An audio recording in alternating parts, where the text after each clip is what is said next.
What's up, everybody? Welcome back to the Nation of Cars podcast. Today is episode Casey Mears. It's episode 13. We made it this far, apparently. What Here's about our episode crew. Brian Vickers? True. We'll cross that bridge when we get there. We're all here. We made it. Ooh. Yay! We apologize for the two fans that watch us for missing last week. We're so sorry, guys. We're so sorry. We'll make it up. Please. We'll make it up. No, we won't. Yeah. All right, guys. What happened in this week of racing? Well, first off, we had the nothing in NASCAR. Nothing good in the world of NASCAR. I think that's like the only thing that happened. Oh, except Indy.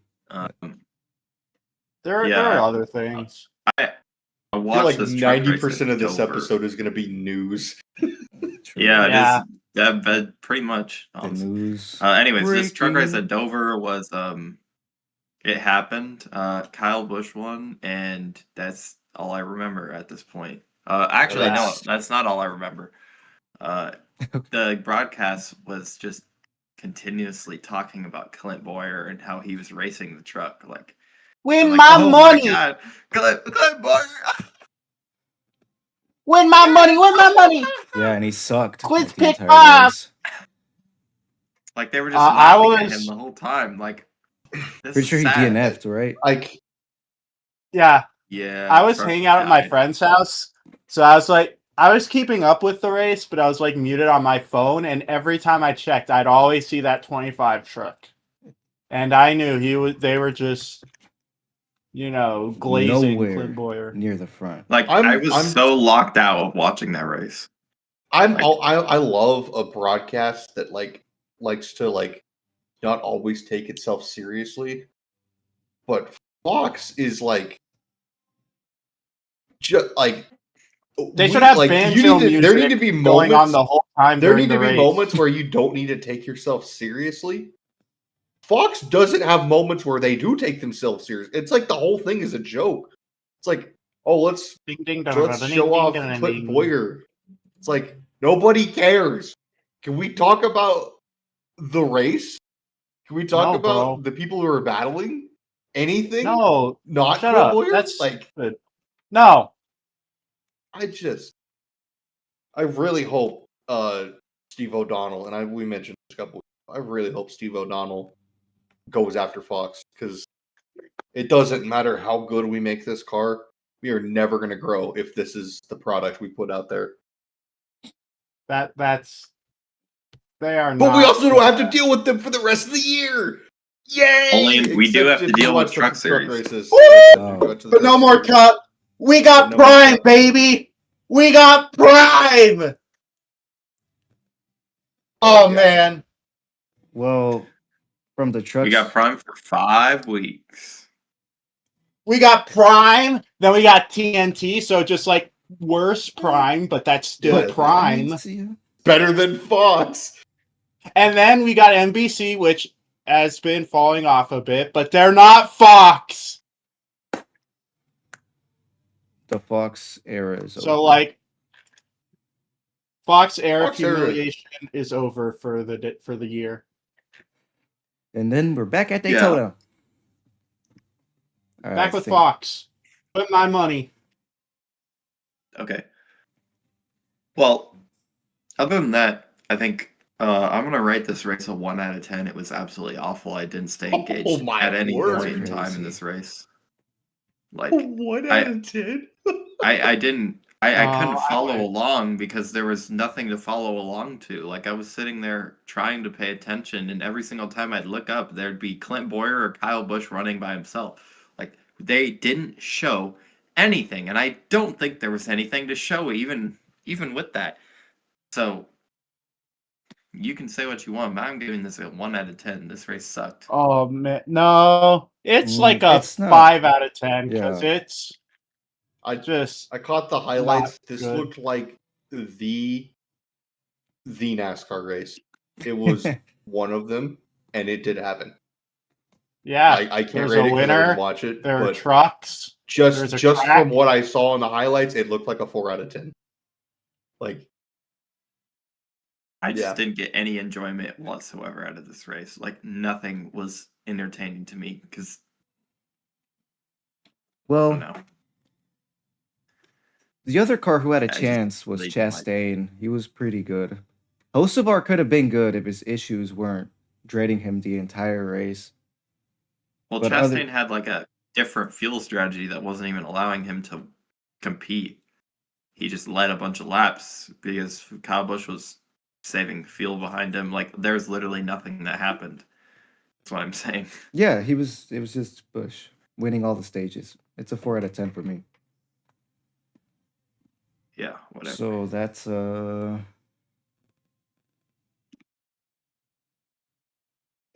plus 4 plus. You tanked the rating so hard. It's a 4. No, it's a 3. It's a 3.5. No, there's 2 4s and a 1. That's 9. And a 5. Three people rated it. Oh wait, no, yeah, Tate did say 5. Yeah. 5, 4, 1. So 10. Yeah. It's a 4. The only other thing that happened was Kyle Busch won. Ty Majeski second, Lane Riggs third, Christopher Bell 5th. Other notables: Corey LaJoie finished 8th. Justin Haley 10th. Those are the 2 Ram trucks. Brendan Queen 13th in the other Ram. And the guy that the broadcast was harping on for the majority of the time, Clint Boyer, finished 29th out of the race because of a mechanical issue. And one more thing that happened in this race was there was a person driving the 22 truck by the name of Natalie Decker. And she had an incident on the radio basically saying that she doesn't like the truck series and she thinks she should go run the O'Reilly series for some reason. What's your thoughts? Why would the team publicize that at all? It was on the radio, so like people were. It wasn't the team that put it out there. Oh, somebody on Twitter found it. Just pack it up at this point. It's not worth it for anybody involved, if you ask me. For Natalie, like I'll say this: I'm very glad Kevin Harvick said the things he did on his podcast because it needed to be said. I don't think that we're necessarily in the position to say it, but if someone of Kevin Harvick's stature saying what he did, look, you're very qualified. You play iRacing. Yeah, I finished 3rd in this year's 41st split of the Indianapolis 500 fix, and I did lead the most laps. So clap it up for Luke. Yeah, you're basically like a Formula 1 champion. Natalie, for me, it was. It sounded like she was blaming everything but herself, and there may have been some self-blame in there, but it was like I wish I could say everything to the series director. The series sucks. I want to run O'Reilly from now on, and it's like, was the last time she climbed in an O'Reilly car Daytona? Has she gotten a car since then? I think she's gotten a few races. Okay. I think there's something. I think she did Coda actually. Okay. Well, I don't know. She's I think the thing that women want in racing is to be treated as anybody else. If I were to guess, if there was, I'm not a woman, so I don't know. But if you asked Isabella Robusto, Jade Avedizian, Haley Deegan, if they wanted, they would want the same shot, the same opportunity, the same equipment, the same everything as what a man would get. And that's my guess. I don't know, but that's what I would say. They want the same. And if this, I'm just being honest, if this was a guy who said this, given their track record of the same as Natalie's, I don't know, man. Like, I feel bad for her. Don't get me wrong. Like, it's hard to listen to that audio. It's like, that is a full-on mental breakdown. Yeah. But at the same time, if you're having a full-on mental breakdown in the middle of the race, you probably shouldn't be racing. Yeah, just So best for everybody involved, for her, for the team. Just pack it up. And Kenny Wallace said it best on DBC. I know, I was like, well, that's actually good. Kenny said that she needs to be racing weekly. If she wants to keep doing this, she needs to be at Tri-City, Hickory, all these places running late models week in and week out. Because all she does is NASCAR stuff, and she only does it 8 times a year between, ARCA, trucks, and O'Reilly. She only does it a handful of times a year. It's like, you're never going to go anywhere if you don't race elsewhere. So, I mean, the whole meltdown aside, it's like you get out what you put in. And right now, she's not putting a whole lot into the sport. She's only running, again, when she's not in a NASCAR sanctioned race car, she's really not racing at all. So she needs to go run somewhere else. First off, I think she needs to take quite a bit of time off. Like, take a chill pill. Let's just relax. She's fresh with the kid. Like, let's, take care of your baby, take care of yourself, take a debrief, make sure we still want to do this.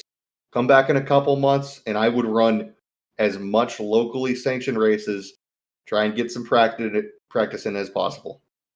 Because I don't know. I don't think it's fair to the rest of the garage who but they put in a lot of work, and a lot of them don't get the same opportunities for someone like Natalie, who doesn't do much outside of NASCAR to try and grow themselves as a better competitor.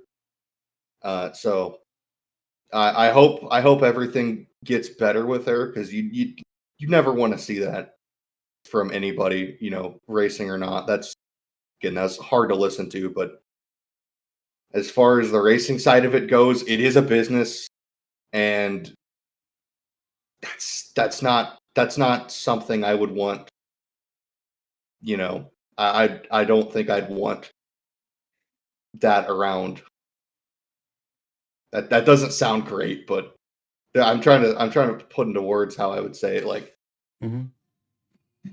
I probably should stop, but something like that much internal struggle, is never going to be good on a racetrack. That's a terrible place for that, because that's bound for disaster. So I hope she gets the help she needs. And I hope that if she does come back, she comes back bigger and better. But it was hard to listen. Yeah. Yeah, I'm looking at the stats. She's only run 15 races in total in the O'Reilly series in the past 6 whole years. That's yeah. But 34 in the 5 years she's been in the truck series. She just needs more track time. And it's she did like that one season, and then I don't know. I know she's had health issues off the track, but I hope that she does. I don't know. It doesn't seem like she always takes it seriously. It's kind of like, let's show up, and then she's not the we'll one go who racing started in another month or so. She's not the driver who started like the OnlyFans page, right? That was somebody else. I don't know. Probably I don't know. Okay. I just heard about that. I'm not like trying to speculate in a manner. She's posted some interesting pictures, that's for sure, but that's all right. Well, point standings for the truck series. Caden Honeycutt is leading the points. Lane Riggs is now second place, 1 point ahead of Chandler Smith, who is 39 points back of Caden Honeycutt. Gio Ruggiero fourth, Ty Majeski fifth, Jake Garcia Never mind. Ben Rhodes. So, all the Thorsport trucks are right there, and they got similar numbers, so I'm dying. Anyways, Ty Majeski 5th, Christian Eckes 6th, Ben Rhodes 7th, Jake Garcia 8th, Stuart Friesen 9th, and Tyler Ankrum 10th. The next person out of the chase is 10 points back. That's Daniel Hemrick. So Corey Heim is 11th right now, but he's obviously not in the chase standings. So other than that, that's it for trucks, I think. So I guess we can move on to the Superior Racing Series in the O'Reilly Auto Parts Racing Series. Do we have to? Yeah. I mean, it wasn't a bad race. I hate being wrong! I hate being wrong! I wish I was right about Corey Day. I wish I was right. I sound spiteful because I am. I don't like him, but he's good now. And I don't like that he's good now. He did have fresh tires. I'm still not convinced. He's good.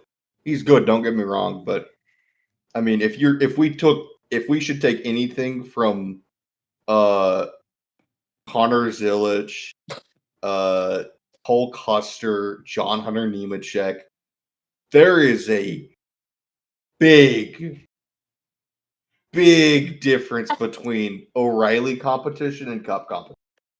So he has 2 wins. I think the cars. William Sawalich has a win.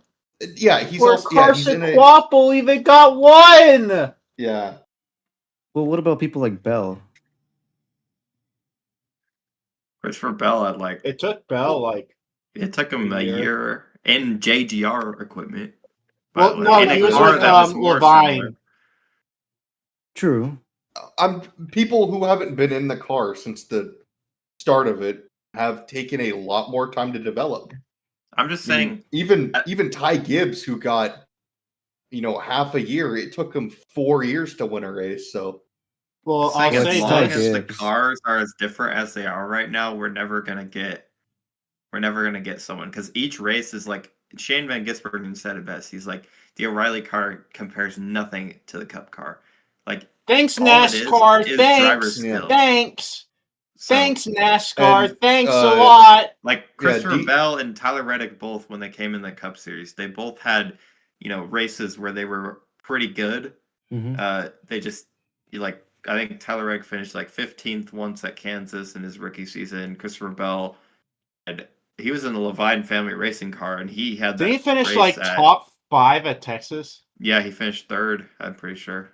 Mm-hmm. So, yeah. I mean, there's a ton of races where you could have that moment because the cars were similar. Yeah.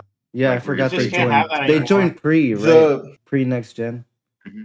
Yeah, sorry. Yeah. Yeah, Bell's first year was 2020. Ty Gibbs started the first year of the Gen 7 car running part-time, and that after No. Well, he filled in for Kurt Busch. Oh yeah. And he ran like 15 races the first season, so yeah, sorry. He was only half a season behind. DJ EJ on YouTube made a pretty good video about this. Yeah, I saw that one. Yeah, and it's like the whole thing is like you're like the only used to back in like the early to mid 2000s, like the only differences between Cup and the Busch series was smaller wheelbase and less horsepower. The car was essentially the same though. And so you would see guys transfer over. Now, again, nothing is the same. You don't have to know a lick about racing. You can look at the two cars and see there's nothing that compares to them. And then you start looking at the specs and you realize, oh, wow, it's even worse than I thought. The only way to get next gen practice is to drive a next gen. You don't develop anything in O'Reilly. In the O'Reilly series, you don't develop anything. Whereas you could develop quite a bit because the cars were so similar. And so knowing all this, the fixes in a couple of years is going to be, oh, well, the O'Reilly's car is going to look like a smaller, underpowered smaller wheelbase, next gen. Yay. Not fixing the next gen. So get ready for that in 2-3 years What probably. they need to do But is that just happens, introduce something that's similar at the same time. They need to do a Gen 8 car and a new O'Reilly car at the same time. Here's the let's thing just that I think swap. we're gonna. Let's make. Yeah. Here's what I think we're gonna No. start seeing before too long, and I think we've already started. I think you're gonna start seeing people kind of like what the Truck Series and Busch Series used to be back in the 90s. It's gonna swap. So used to the Truck Series was like its own thing. Like it was a little bit developmental, but it was mainly like, you just have your Truck Series guys, your Jack Spragues, Johnny Benson went back there. Obviously Hornaday. Matt Crafton, Ron Hornaday, like those, and then the Busch Series nationwide Xfinity O'Reilly's was more developmental. I think now we're going to start to see O'Reilly's be more of like its own standalone thing, and the Truck Series actually races somewhat similar to the next gen, not that close, but it's a lot closer than what the O'Reilly's is. And I think you're going to start seeing people develop there, skipping O'Reilly's and then going to Cup. Look at Carson Hocevar. Look at how much faster he's developed than any other like person who's come from the O'Reilly series from like the last 2-3 years. He's developed, and I think part of that's just because Carson Hocevar is that good, but he's developed so much faster. Look at Zane Smith. Zane Smith had some good runs last year. Had some, I mean, he was top 20 in points for a while there. He really figured it out his last like half season at Spire. I don't think that was him. He almost won at Nashville. Trackhouse was getting pissed off because they weren't providing him good race cars, and they were finally like, "Hey, what are we doing?" And about that time, yeah, he started running decent. So, yeah, I think you're going to start to see like, I don't know who they would be now. I guess Lane Riggs I guess Corey Heim. We'll see it in Corey Heim here soon. Hopefully, I pray, please. Well, he's gonna be somewhere. He's got to be.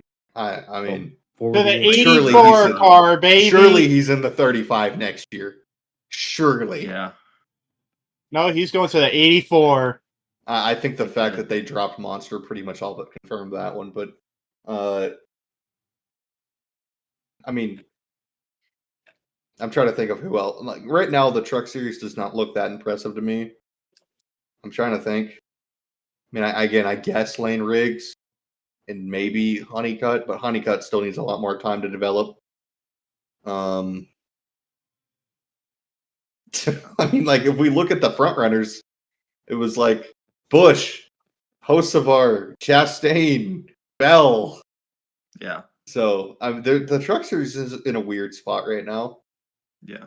But I think that you're going to start seeing people develop more there, and then the O'Reilly Series is going to kind of become its own standalone thing until they next genify it, and it's a baby next gen car. So, would you say you prefer it that way? Don't do that. I think it's good when there's one series that is just like not for 18-year-olds to just learn how to race at mile and a half. So yes, I think also the racing's better. Like Truck Series from like the early 2000s to like the mid 2000s was some of the best racing ever, and then it kind of turned into developmental, and then it fell off a cliff. Like 3-4 years ago, the Truck Series was horrible. It was so bad. It was terrible. And I think you kind of saw that with the O'Reilly Series too, when it was like when it was hugely developmental from like 2016 to 2018 or so in there. O'Reilly's wasn't very good up until about 2018, 2019. Then it's kind of started to turn the corner. By the time the Truck Series fell off, and now it's fantastic. And it's like, I don't know. There's not that many hot prospects in the O'Reilly Series right now. Like you've got Jesse Love, you've got, I don't know, Sammy Smith, maybe Corey Day. Does Carson? Corey Day. I don't know. I mean, like, I'm looking at people who are going to be in the Cup Series, who I could see in the Cup Series in 2 to 3 years, and I see Jesse Love, maybe Sammy Smith, not Sammy and Smith. Corey Day, because Alex Bowman's going to retire probably. That's it. That's all I see. Everybody else, Brett Cruz, boy, Brett Cruz. Brett Cruz. I forgot about Brett Cruz. Yeah, okay. Brett Cruz is taking over the 11. So yeah, Brett Cruz will be. I think next year is it for Hamlin. He's pretty much all but confirmed that, and Brett Cruz will be in that 11 car. So 2028, I guess. Popple should stay at O'Reilly for a little bit. Yeah, I don't think there's. And again, other than and even Jesse Love looks to have taken a step back this year, and maybe that's just I think me being that's blinded RCR. by it might be RCR, and it might be me being blinded by the playoffs, but I don't think anybody. He did only win like 2 races last year. Yeah, again, blinded by the playoffs. They were Super Speedway and the championship race. Feels oddly similar to somebody else who drove the 2 car and won a championship in it. I don't like him very much either. Yeah, buddy. He's in the 45 now. You didn't figure that one. Oh, shut up. Shut up, Luke. Shut up. He's at least the next year he didn't even do that in the 2 car, bro. He did that in the 9 car. Whatever. And then the next year he won the championship with like a bunch of wins in the 2 car. Yeah, whatever. You're just a hater. I am a hater. We've been over this. I am a hater. Yeah, but Tyler Reddick is the GOAT. We already know this, but anyways, we got way off track. We're talking about the O'Reilly race. We were talking about the O'Reilly's race. The developments. It was bad. It was kind of bad, lame, stupid. I don't think it was that bad. It was. I think you're just mad that Carson Kvapil. I think you're mad that Corey Day won. The finish was really good. Carson Kvapil was kind of mid at his best racetrack. Yeah. Yeah. But also it's Dover. Dover sucks. Dover, I have a soft spot for Dover. I like it. I don't. Not very good, but the finish was good. So yeah. What do y'all rate? I will say this. Another 5 out of 10 on the board. I do think. I hate that I'm saying this. I do think applying the resin was a good choice. The lane washed out substantially. So, small clap for NASCAR, as in, good job. Please don't ever take resin anywhere else. Please just keep it away. The resin only works on concrete. Yeah, it's like, hey, here they in did Bristol, it at Nashville before too, and that helped. I forgot about Nashville. Here, Bristol, and Nashville. They don't even use it at Bristol. They use PJ1 at Bristol. I think if they used that at Bristol, it would work way better than PJ1. Because the bottom is just, we're kind of back to the like a worse version of the 2000s Bristol. The best thing about it is that it doesn't have any color to it. So the worst part about what they did with the PJ1 is it's black, and black absorbs heat, and heat is bad for tires. Wow, isn't that crazy? But the resin doesn't really have any color to it, so I think it also helped that they went top to bottom. It's like they didn't just leave the bottom lane open. Yeah, they put it everywhere. I think that helps. Yeah. I didn't watch it. I just watched highlights again. It looked okay.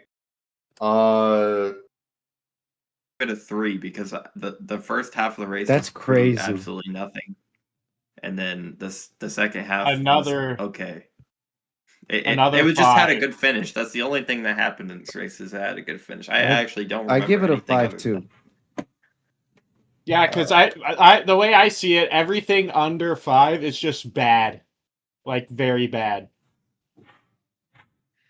Yeah, thought 5 is mid. 5 is from mid. what I saw. I thought Herbie Raja, that's his name. I thought Raja Caruth ran a great race until what was it like? Was it the start of stage 3? Yeah, he spun out. He spun out underneath someone and then did it again. And both times it was he was Love. Okay, and the other guy was not. Yeah, he did it to Love, and then it was it Sammy Smith? I don't remember who the other one was. Something.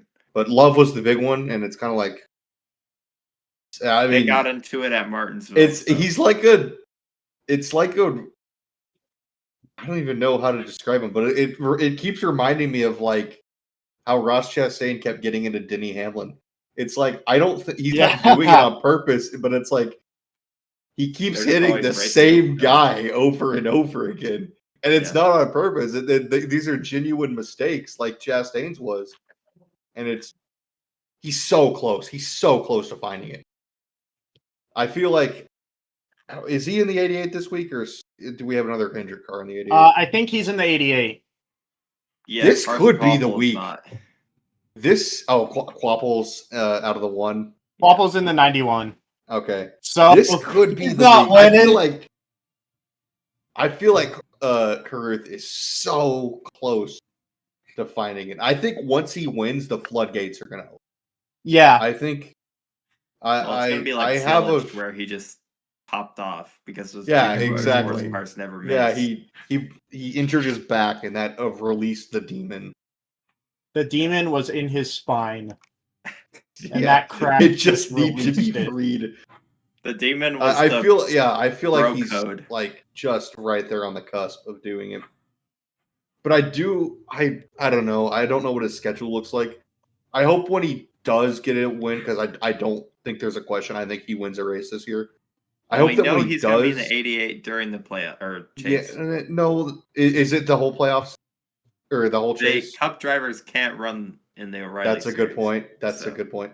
I hope that when he does get his first win, he has a stretch of like 2 or 3 races where he's still in the 88 and he can grow some momentum. Like, I don't want him to win and then be stuck in the 32 for like the next 3 weeks. Like, then just kill all momentum. That would very much that would suck. Yeah, so I really hope that when he does win a race, because I think it does happen this year. I hope he has the 88 for a couple more weeks. Yeah.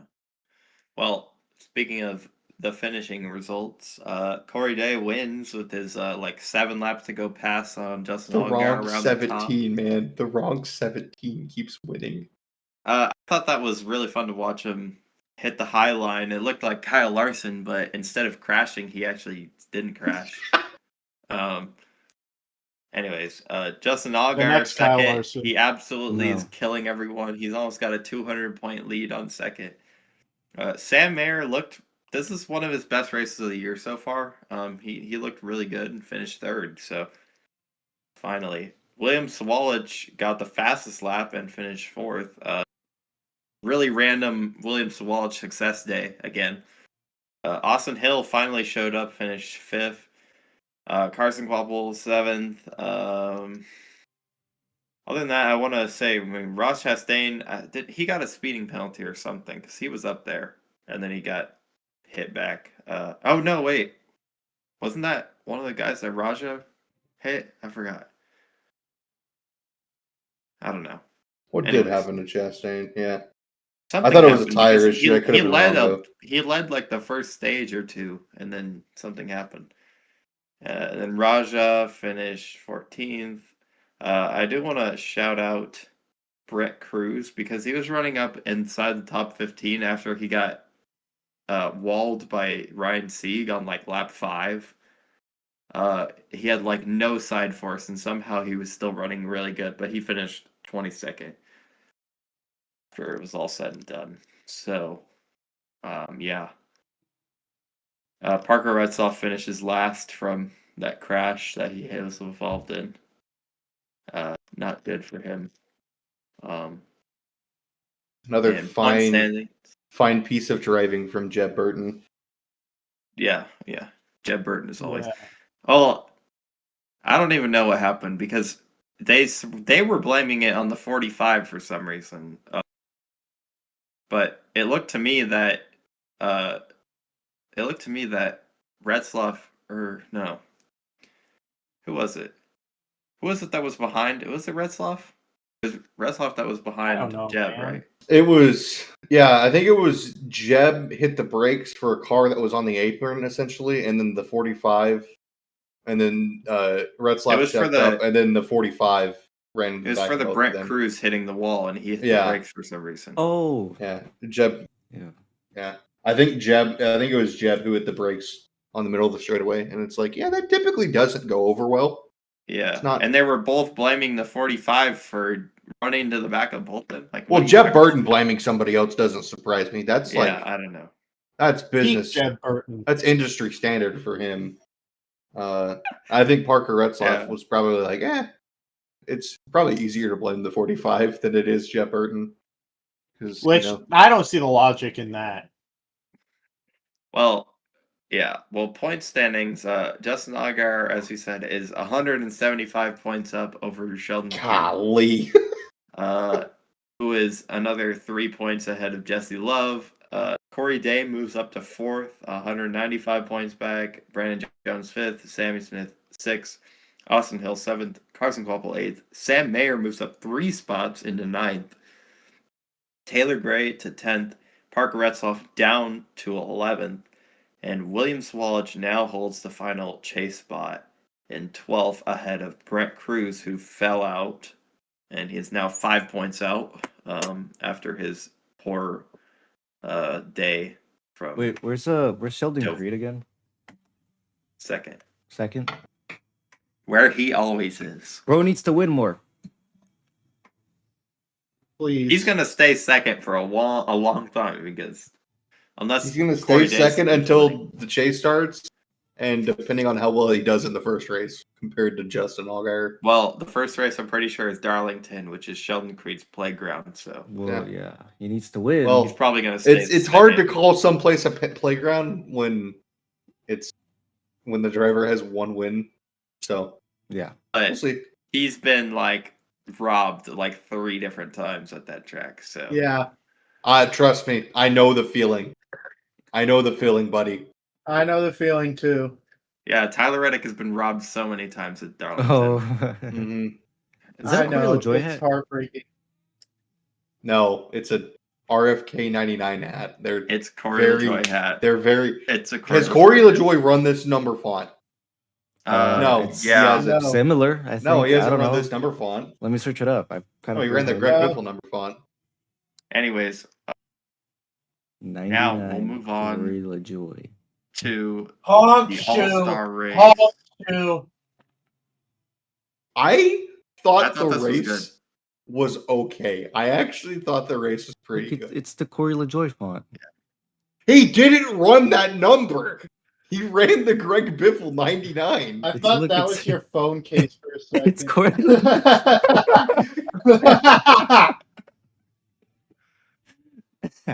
I'm gonna be real. I have never in my life cared less about a race than the All-Star race at Dover. The All-Star race is dead and it lost all meaning. There's 2 races that happened: the Open and the All-Star race. The Open did not happen. The format was stupid. Kind of. I felt like I don't care. I was barely paying attention. The All-Star race has kind of been on a downward slope for the last 10, 15 years. And the one good thing about it, it had going, NASCAR was like, let's take that out entirely and make it something stupid. The Open has been the best part of the All-Star race for a long time now.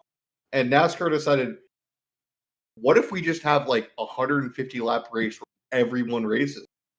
And we just don't. It's not an All-Star race. It's just an elimination. So, you ever played NASCAR 2011 on the elimination mode? That's they all just I was did thinking that. About. It's like Forza Horizon. I think they had that too. So Forza Motorsports. Sorry, I play real games. I took some numbers. Did some math. Okay. If we count just the All-Star race, not the first 150 laps, we count just the 200 lap segment. we ran more green flag miles in the All-Star race than we did in the Spring Martinsville race. That's a problem. That is an issue. We ran 186 miles green today. We ran 182 at Martinsville. We were 10 miles off of matching Martinsville. That's an issue. The 350 lap race combined, it was about 80 miles more than both the Spring Martinsville race, or it was about 80 miles more than the Spring Martinsville race. Or no, it was like 130 miles more than the Spring Martinsville race, and then like 80 miles more than the Spring Bristol race. That is a problem. There should be no reason the people who are already in the All-Star race should have to run 350 miles. That is ridiculous. What are we doing? And the stupid part is, you didn't have to run all that. You could run What lap I was one. thinking during the race, what stops you from parking it on lap 1 and just staying there? So not only could you park it on lap 1, you could get into an accident, take the car to the garage, and make it fucking ridiculous. What's stopping people from doing that? Like, you could, there was nothing. Like, you could just go to the garage with an incident, fix your car, and then make it way better, and go out on your merry way and start the race and last. But guess what? You're on the lead lap, and you've got 200 laps to make it up. I'm blown away by how bad this format was. I know, man. And said this is a good I don't idea. have words. I don't have words. And then I don't even know where to start. How many people transferred from the 26. I don't even know what to call it because it's not an open. 26. No, how many people like weren't locked in that I not don't including know. Suarez? 8 because like Zilich, Allmendinger, there's more. Bowman. Bowman made the chase. I thought he was already logged in. Yeah. No, he wasn't. No. Yeah. Bowman. There was more. Suarez. Like, Suarez got the fan vote. I wasn't counting him. Gregson got it. Gregson, yes, that was one I was forgetting. Eric Jones. Yeah. Michael McDowell. Like, Ty Dillon. Yeah, Ty Dillon. Ty Dillon. Yeah, Ricky Stenhouse. He's so good. Like, we had like Austin Dillon. Austin Dillon won a race. Yeah, we had like 6 people transfer in. Like, it's an all-star race. Like, this should be like the best of the best. Not, we're gonna have 100 or actually it's closer to 50. We're gonna have a 50 lap run in the all-star race at Dover. Like the whole point of us not going to Dover for the All-Star was because they wanted to give Wilkesboro a date, and but they didn't want to add a race, but they wanted to give Dover a date as well. We ran 350 miles at Dover. If you're gonna do that, just give Dover a date. Like, if had this not been an All-Star race and just been a generic NASCAR race, this would have been like a 7 out of 10. This was a serviceable race. I thought the racing aspect of it was the best part. So it's the best Dover race since hats off to Dover because Dover did everything. I thought the racing was like kind of good, but at the same time, I didn't care because it's an all-star race. Why should I care about? Like, it's like, oh, there's like battles. It's like they're battling for 5th. Nobody cares about 5th place in the All-Star race. Exactly. It's the All-Star race. Like, I saw so many people, like, because it's like, okay, right now, the opportunity is, and this is another thing. It's like, we've all, like, NASCAR has been so heavily about, like, fixing the past, like, righting our wrongs, going back to the way things were. Like, going back to Homestead for the championship, going back to a chase format, we're increasing horsepower. Let's go back to a good all-star race, like Dover. That's not an all-star venue. Great. Bowman Gray. No, Bowman not Bowman Gray. Not Bowman Gray. And Texas Motor Speedway. I have a fix. Not everyone's gonna like it, but I do have a fix. We're going to add a 37th race, but it's not like it's a very short, sweet, to the point race. I think we go back to Charlotte. Tate, you're probably going to disagree because of logistics, but we go back to Charlotte Saturday night. No, I understand. I understand the argument for Charlotte because, like, the racing's solid. It's right by top 3 the racetrack tracks. on the schedule. It's a top 3 racetrack. It's a good track. I do think the All-Star race should be like near the teams. And I would argue right Atlanta. There. Atlanta is good, but I don't think teams want to go to Atlanta. It's going to tear equipment up. Darlington. I just think Charlotte's best for pretty much everybody. I don't know. We tried it with Bristol, and it's like it just didn't work. Short tracks are just not an all-star type venue. I can think of one short track that could be an all-star I thought Wilkesboro venue. last year was okay, but same. I thought not right now. Hell no. Not Martinsville, bro. No. I thought Wilkesboro was okay last year, but again, I felt like that was more of like, hey, that was a good race. That was like a good all-star race. So I think Charlotte, go back to the same like 80 lap format we used to have. Go back to the open, all the love. And then Wednesday night, we go to North Wilkesboro for a one and done, quick, short show. I see the face Tate's making, but I think it'd be fun. I don't like Wilkesboro in July. I don't like that. It's in the middle of May. I think. No, I'm talking about right now. Oh, you're saying right now, yeah. Yeah, I don't like that.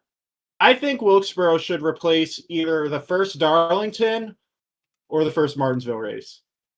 I think that if we're going to replace, it definitely should be a short track. I don't see why we have 2 Martinsville dates right now. I love Martinsville, but I do too. I'm the biggest Martinsville fan in this. Not right now. Martinsville can do no wrong, but it has done a lot of wrong. I've always wanted a midweek race in North Carolina between the All-Star race and the 600. I think that'd be awesome. I would like to just try it out. I would like to try it out. I think we have a one and done show Wednesday night, like the garage, like you roll up to the garage at like 9 a.m. or like you roll up to the racetrack. Garage opens 9 a.m.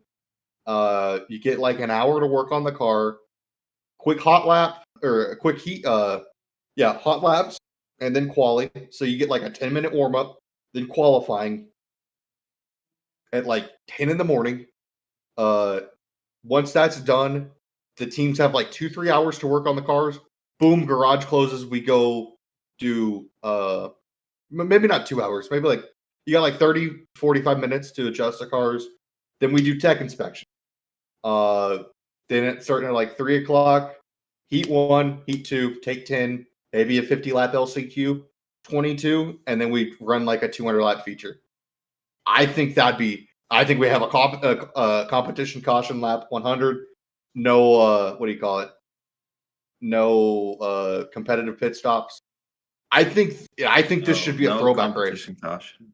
I like because it feels like this is like the first 100 laps are useless then if there's competition caution. That's fair, but yeah, it's not really. I don't. You're wrong. They just don't do anything. It's NASCAR. There needs to be a stage, so we just have one stage, or we just have 2 stages. Saying like when there's no points on the line, they literally just ride around. No, this is a points race. Yeah. This is a points race. Oh, this is a points race. Okay. Yes, this is a points race. Yeah, this is an additional 37th race. This This is a points race. That's too Because much money. I'd love to see a heat race and an LCQ not be about you have to make the show. All it is about making the show. Because when it's Corey LaJoy and AJ Allmendinger and Austin Cindric battling to see who makes the main at Bowman Gray, like everybody's give a damn, bro. All that matters is that you're in the main show. When you're battling for second place in an LCQ, no longer for a points feature, no longer is it, the guy in, like, all that matters is making the show. If you dump the guy in second, that's like that could be a 10, 15 point swing for that guy. Because, if he's if you're starting 22nd, the only way to go is up. You can gain 10, 15 points by doing that. So it could be a 10, 15 point swing for you, but it's also going to be a 10, 15 point swing for him too. Like if you dump him, Luke. he's going from finishing 22nd and, getting, potentially like 15, 20 points on the day about 15, 20 points to finishing 30th and walking away with 4 or 5 points. I think that would be so intriguing to see how different we do heat racing when there are points on the line. Well, Not Luke, just. I have a suggestion. What's your suggestion? I can't think of a better track that's in North Carolina. No. Than Bowman Gray Stadium in Winston-Salem, North Carolina. Okay, something that to me is that I want to see, because I like full field. I think it's good to have more cars on the track. Maybe I'm just a stupid low IQ person who just sees more cars and like my monkey brain just does. But I feel like part of the reason why Wilkesboro has been, I thought 2024 was good, but like 23 and 25 was just kind of there. I thought last year was pretty good. Because they're only like, but like part of the reason why like I don't think they're as good as they could have been is maybe because of the smaller field. And that's also part of why I think Bristol's That's exactly what I was going to say. That's why I was not a fan of Bristol in 2020. Yeah. We definitely need to be at 1.5 miles, I think, for all-star races. Short tracks are great. Short tracks are really good when you have big fields, a lot of variation in you hit lap traffic in like 15, 20 laps. That's when exactly. Yeah. And those lap cars are super slow. Yeah, you've got Rick Ware and Haas. We need the Rick Ware cars. We need the 66 car. We need the 50 car. We need the 50 car back, please. No personal agenda behind that one. No personal agenda, but like also it would improve the racing a little bit, maybe. Do you need Daniel Dye? Is that who you need? I definitely hear you on like the more is better for a short track. So I can understand. I would at some point though, I would like to see a heat race that if we reconfigured Charlotte to be Stop right there. Stop. Stop talking. You're done. Charlotte dirt track all-star race. Bowman Gray dirt track. I would actually be so down. No joke. That'd be awesome.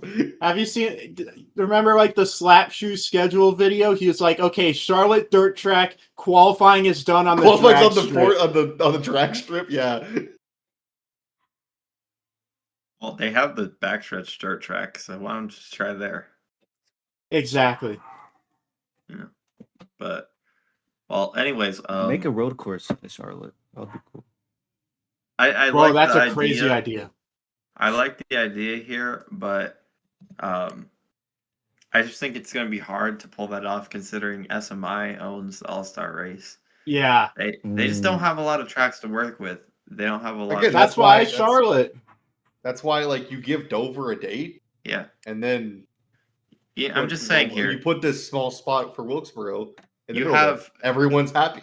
NASCAR owns multiple tracks in this area that have 2 dates. They have Martinsville, Darlington, and I guess Richmond doesn't anymore. But the tracks that I would consider removing for a date for Dover is going to be like Las Vegas and Bristol. But people are going to hate that. So I don't think and also Las Vegas is on the other side of the country, so you're removing a market. Get rid of the Bristol Spring Race. I don't think anybody would be too upset by a Vegas date dropping. Get rid of the Bristol Spring Race. I'm sorry. Yeah, I think that's the best option. It's probably going to be Bristol. Concrete track for a concrete track. Anyways, do that for Wilkesboro, and I think. But that's why we should just add a 37th race, and everyone's happy. Anyways, my idea would be, well, not really my idea. Denny Hamlin said it. He said, "Fix up Nashville Fairground Speedway. Put everyone there." Isn't it good? They're still about 18 months away from finishing that, so that's happening. Oh. It's still the idea. I don't care. Again, I don't see the appeal of short track all-star racing. It doesn't. I'm just saying, like, unless you're on. I would love to see Nashville Fairgrounds. Place. Don't get me wrong. Unless you're on a super tiny bull ring, like the Clash. Wall Stadium. The Clash. Oh, Wall Stadium would actually go so crazy, bro. That would be sick. Wall Stadium, Slinger Speedway. What's the one on Long Island? Yeah. Well, Riverhead. That would go crazy. Well, my actual idea, like the one that I was thinking about from the beginning, would be remove this May All-Star race and just make it the Clash. The All-Star race Clash makes a lot more sense to me. Just brand the Clash as the $1 million event. I think part of the reason that what is it called is coming back next year, the preseason Thunder. I imagine we're gonna lose one of the two. That's my guess. I don't think they'd bring preseason Thunder back. Like in my opinion, preseason Thunder is probably gonna replace the Clash if I had to guess, and then it's either gonna be the Clash 4 or the Clash as the All-Star race, or the All-Star race is gonna become the Clash. Something's gonna happen.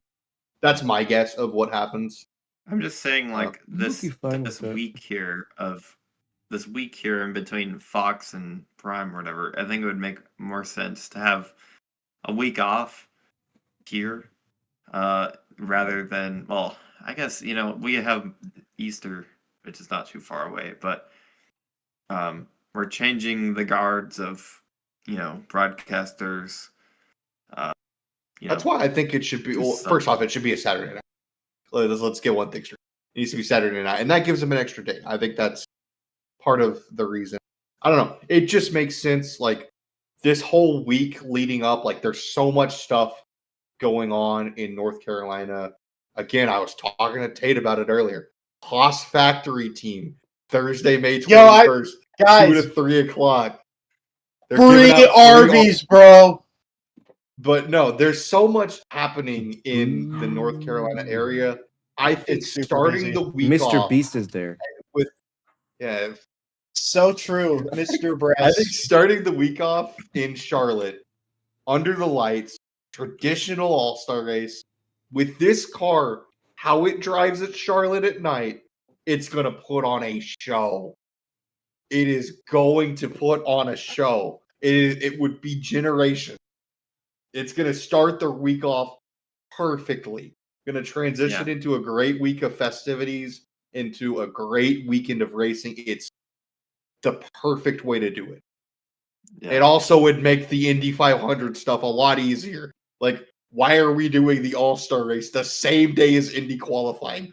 Whose bright idea was that? I was literally watching like on the YouTube TV split screen. Like, could have pirated. Hey, you're drawing away viewers doing that. you're losing a lot of viewers. I think they almost got a million viewers. SV, shut up. I legally have YouTube TV. Like, I have it on my phone. I have it on my TVs legally. It is paid for, not by me, but by my parents. But I have it legally. Don't pirate stuff, guys. Love from... Don't do that. Very illegal. Well, speaking of our All-Star race that actually happened, I'm going to rate it as a normal race because I actually enjoyed it enough. I give this race a 6 out of 10. I thought it was slightly better than a normal race, but that's way better than the last few Dover races I've rated. I think I gave them like 3 out of 10. So we got to rate each I think segment. this race is a huge improvement over the last few Gen 7 races at Dover. On the scale of all-star races, I give it a 2. It was very bad. But on the scale of actual racing, I would say it was a 7. Like, I thought it was good. Yeah. I thought it was, like, the fact that I went back and watched it. That's how, like, I saw the highlights and I saw him, like, racing, and I was like, I need to go back and watch this. This looks like a decent race. It was horrible, but at the same time, it's pretty good. So, yeah. Made 0 sense, but again, Dover did everything great. They did everything. We had right. mistakes happen. We had crashes. We haven't had that in years at Dover. And it just finally happened again. It did feel like old school Dover. It did feel like old school Dover. Like, we had some big wrecks. The overkill crash at the beginning, and then the second one with Riley Herbst and everyone. Those were, I think, I don't know if it was car. I think it was more circumstance situation. But, yeah, like, you probably wouldn't have gotten that in the old package at all. Because people would have been so dirty air dependent, they would have been so spread out. But everyone was a lot closer because they could run different lines and not get aero blocked as easily. Like Denny Hamlin, I saw in this race while he was trying to pass Chase Briscoe, he could run in behind Briscoe and then shoot up into the second lane, and he wasn't killed. Like, yeah, it wasn't him getting tight. It was him trying to on purpose. Yeah, it was him trying to find a second line. Like, you can tell that they have. There's definitely less effect. It's probably the same amount of dirty air, but there's less. There's less resistance to it because of the less reliance on air. Reliance on air. So it's definitely a step in the right direction for sure. I just wish it was an actual race. Yeah. Actually, no, I don't. I'm very glad it was an all-star race because RFK had really been. So. No, I'm very mad it wasn't a real race because Connor Zillage got robbed of a win again. True. That's the other thing. Like, if you go back, true. That's the other thing. Like, this was an all-star race, so it's like the only thing that mattered was the winner. But like, yeah, the top 10 was Denny Hamlin, Chase Briscoe, Eric Jones, Austin Dillon, Connor Zillage, Austin Cindric, William Byron, Michael McDowell, Alex Bowman, Brad Keselowski. Noah Gragson finished 11th. AJ Allmendinger finished 12th. Ty Dillon got a top 15. Like, imagine if this was a points race. This would be awesome. And instead, that doesn't matter. All that matters is Denny Hamlin won. Dylan Center. Out of all the people, Eric Jones, and Connor Zillage both looked like race-winning, contending cars. That's pretty much Eric Jones's best non-Darlington race that I've seen probably since he was in the 20s. He had a pretty good race last year at Charlotte, actually, too. So I was there and I don't remember. He finished fifth, I'm pretty sure. I think Keselowski 5th. Something like that. Anyways, it's just, yeah. Connor Zillage got that over the wall too soon. He would have been up there with Briscoe. And he still finished for top. He would have won for top 5. I'm just saying that would have never happened in the old package. Zillage. All I'm gonna say is the only reason he lost is because he did the horns down. You don't do it. Ask Denny Hamlin in Texas last year what happens if you do the horns down. Luke. Shut up about your stupid college football. Sports ball. Anyways, I actually have faith. We watch real sports here, buddy. I actually have faith in Trackhouse now in general because I Chastain don't. looked pretty good. I don't either. I don't. You're I crazy. don't. Trackhouse, are just not Tractor House. We didn't even mention Kyle Larson sucks. I forgot about that. Yeah. What? He finished dead last of the people who finished Generational hate watch for Luke. Yeah. All I'm saying is also it's in a couple minutes, but he finished way bad at high limit, which is the thing he's good at.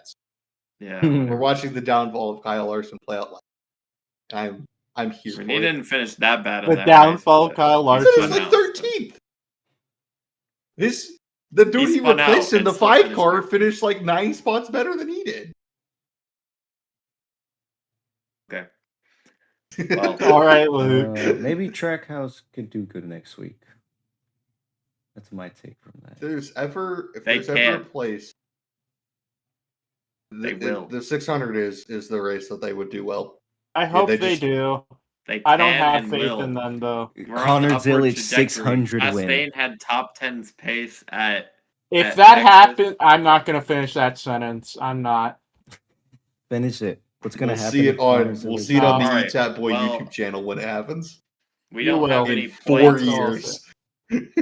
We don't have any points for this. So let's just move on to Indy 500 qualifying. Yeah.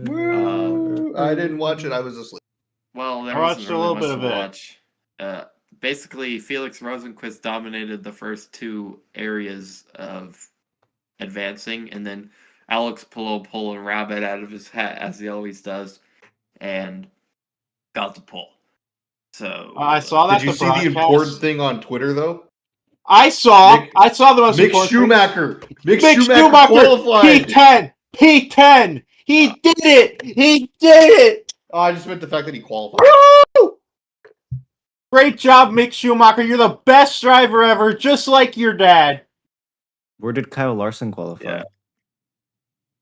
He qualified in nowhere.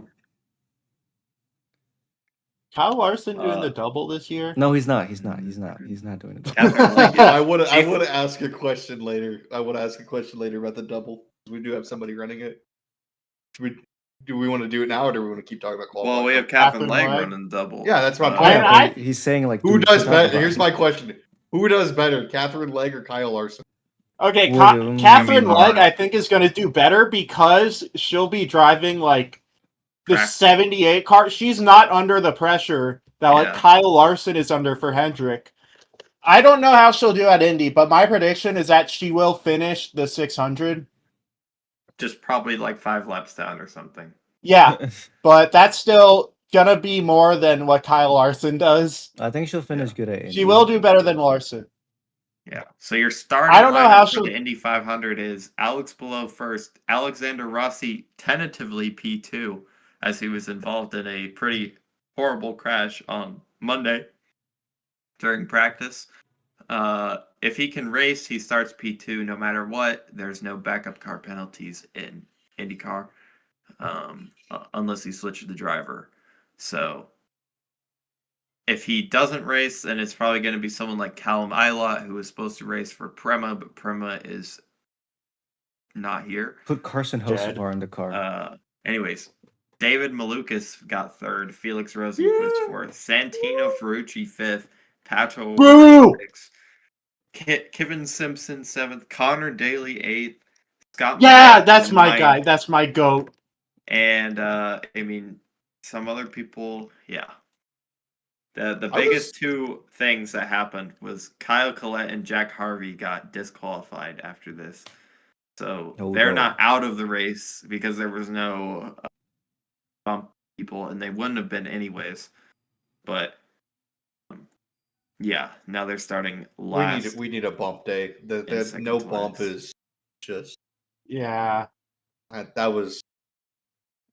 I really think that like because Saturday was a washout, and so Sunday was like one shot. There was no like 3-hour sessions. It was a one shot. I think if we had one shot qualifying with a bump, oh my word, that would have been insane. But because everyone was in, it was like, like there's they didn't take there's any no risks. like the whole like there would all like there's an incentive to push when there's a bump because it's like you have to make it. Yeah. But it's also a one shot, so you got to be careful. When there's no bump, it's like, okay, well, you got to push, but it's like you also don't want to wreck your car because you're not going to miss the show. All you would end up doing is missing the show by wrecking and hurting yourself. Yeah. Well, this race needs a bump. That's way to go! Way to go! Another Roger Penske masterclass of a decision there. So what's the good snail? job, Roger. Hey! Change the slide, stupid. I thought I changed. There he is.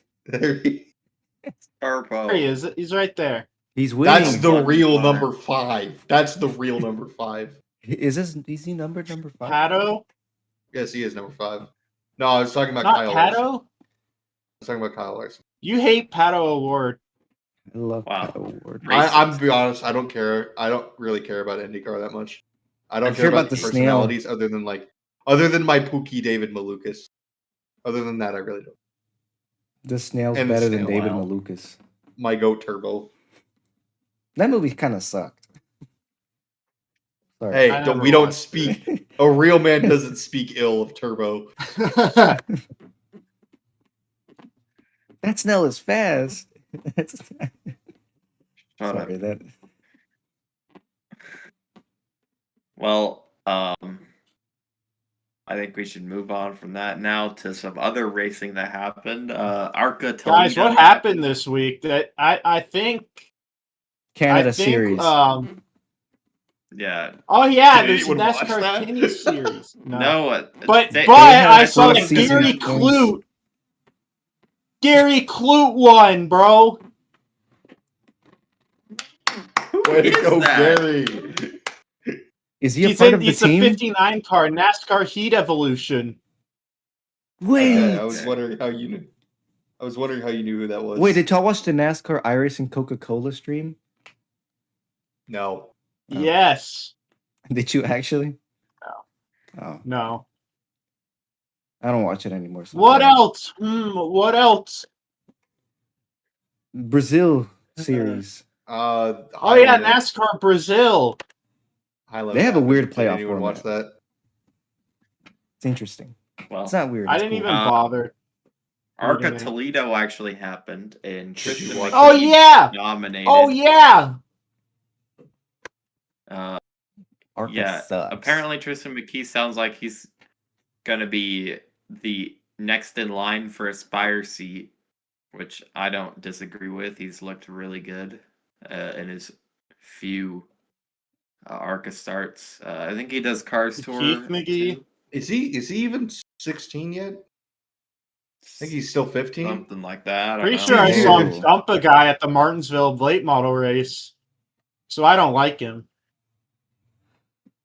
He's more accomplished. August 3rd, 2010. So no, he is still 15. Oh my god. He's young and oh man. This sucks. No. I'm washed.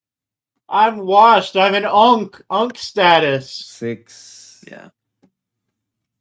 The moment I knew I was washed was I used to watch MAV TV a lot, and they'd have like 5150 racing in Madeira, and Jesse Love was winning as a 12-year-old. When he started showing up in like Xfinity, I remember and O'Reilly, the Madeira I was like, stuff. no. Jesse Love was in that. Yeah, Sheldon Creed was too. Pretty sure. Yeah, I remember I was like watching it one night. He won like all 8 races of the championship. I was like, as a 12-year-old, and I was like, that's crazy. Oh, that I gotta sucks. remember that name. And then when he showed up in O'Reilly's or at Xfinity, I'm and then he went to the greatest series of all time in the. And then he went to the Mazda greatest MX-5 series Cup of all time. To win with Connor Zilic.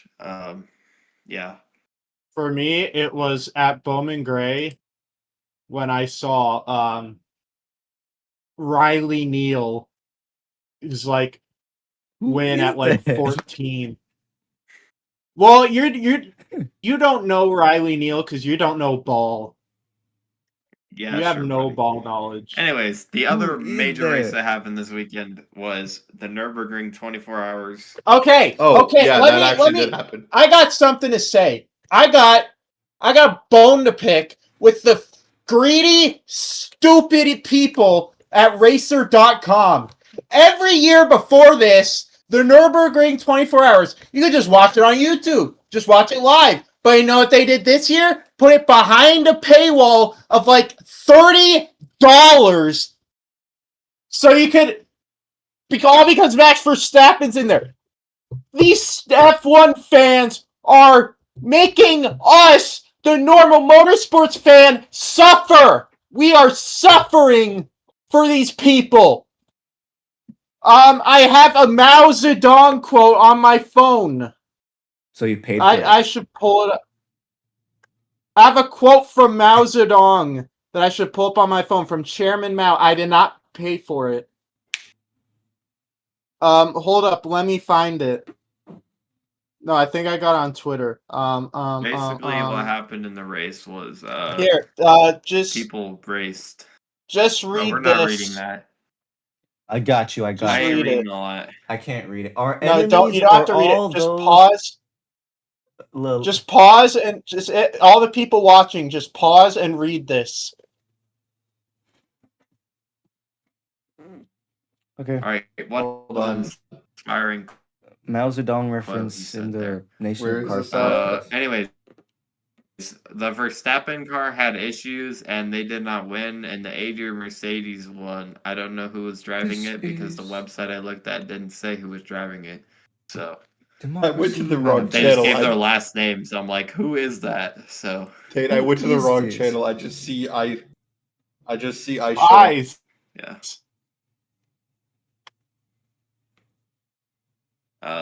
Basically, that's pretty much all the other racing. Besides High Limit that just happened last night on S1 on Tuesday night to be specific. Aaron Reisel won again. He's on a tear. He's leading the High Limit points over Rico Abreu. And yeah, Rico Abreu finished second. Chase Diaz. Dietz finished third. Casey Kane fourth. And Brady Bacon fifth. As Luke said, Mr. Kyle Larson finished 13th. I didn't watch it. I didn't watch it, so I was afraid it was like, oh, he just got wrecked or something. And then I saw he gained positions, and I was like, oh yeah, he's washed. Yeah. Yeah. He's washed. He hasn't won. I thought that race was pretty good, especially for, what it was. I didn't rate it, though, because I didn't think it was good enough for a rating, but notable. You didn't think it was good enough for a rating, but you gave the truck Wow. race a 1 out of 10. Yeah, that's what I mean. If it's like mid and it's not like one of the top 3 series, I'm not rating it. You just hate dirt racing. You just think that they're a bunch of stupid plumbers. I do, actually. You think that, Tate. Actually.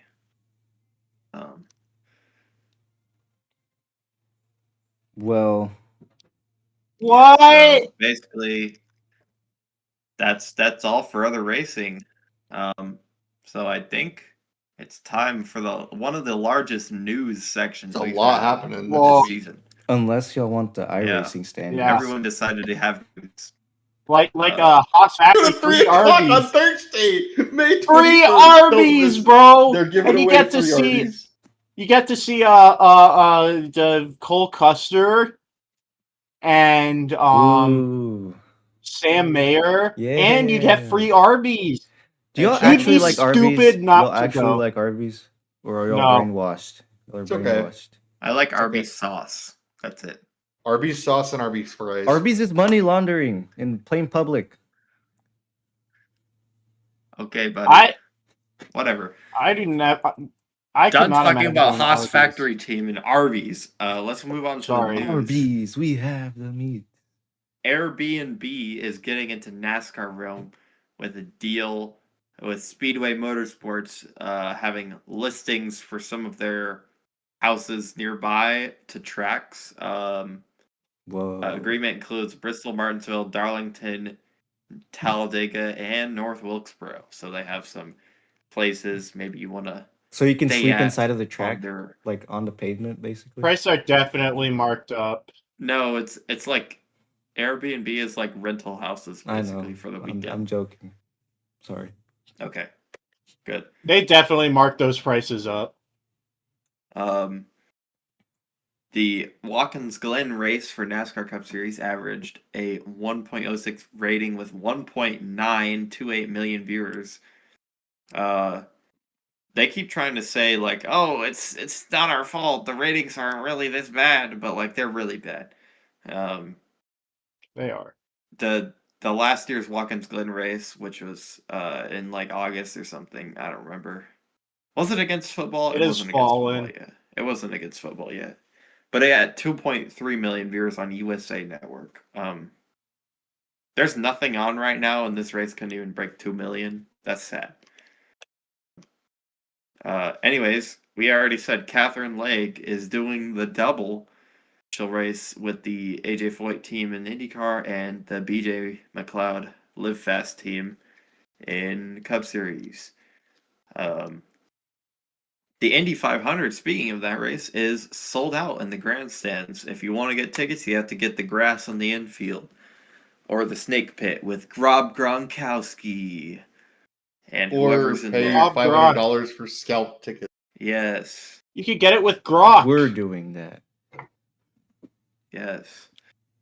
Anyways, it sounds like What if I parachute? NASCAR is moving towards getting the Chicago Street Course back for next year, but this would be at the expense of Chicagoland Speedway. Boo. Terrible. According to Carson Idiots Hocevar. should have gotten their The ticket. entire point of street racing is to visit new market, not to go to Chicago for 3 years, leave, and go back to Chicago. Come on, they just should have got the tickets to Chicagoland. They should have put their money where their mouth is. Just make another street course. I don't know why we're not going to like Seattle or Denver. Like we could do that, or Oregon or like Denver. Like go to somewhere new. Why back? No, to bro, Chicago? we need another race in North Carolina. You don't get it. He's right though. North Carolina's priority. I don't know. This just does not make sense. Like honestly, in my opinion, I don't think Seattle's a super good spot. I think if you want to go to Pacific Northwest, you'd have to go to Portland or Vancouver. They used to have an IndyCar race there in Vancouver. Just somewhere DC, Washington. Like let's go somewhere like. Oh my god! I don't know. Like Chicagoland's right there. This just does not make sense. Move it away from July.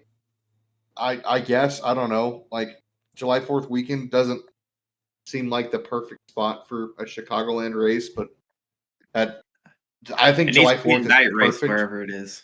That's I agree, but yeah. I don't know. This does not make sense to me. Yeah.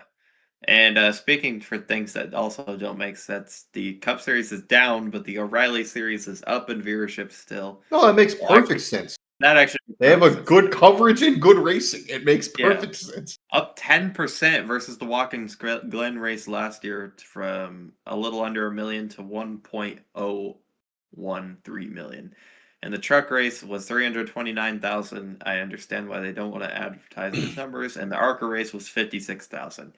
Youch. And IndyCar's race at the Indy Road Course averaged 656,000. That's down from 710,000 last year. So that was at the same time as the O'Reilly race. And apparently a ton of people didn't even know that race was even happening. So, it's too bad because they actually advertised the last Saturday race, with the Phoenix race, and that got over 1 million.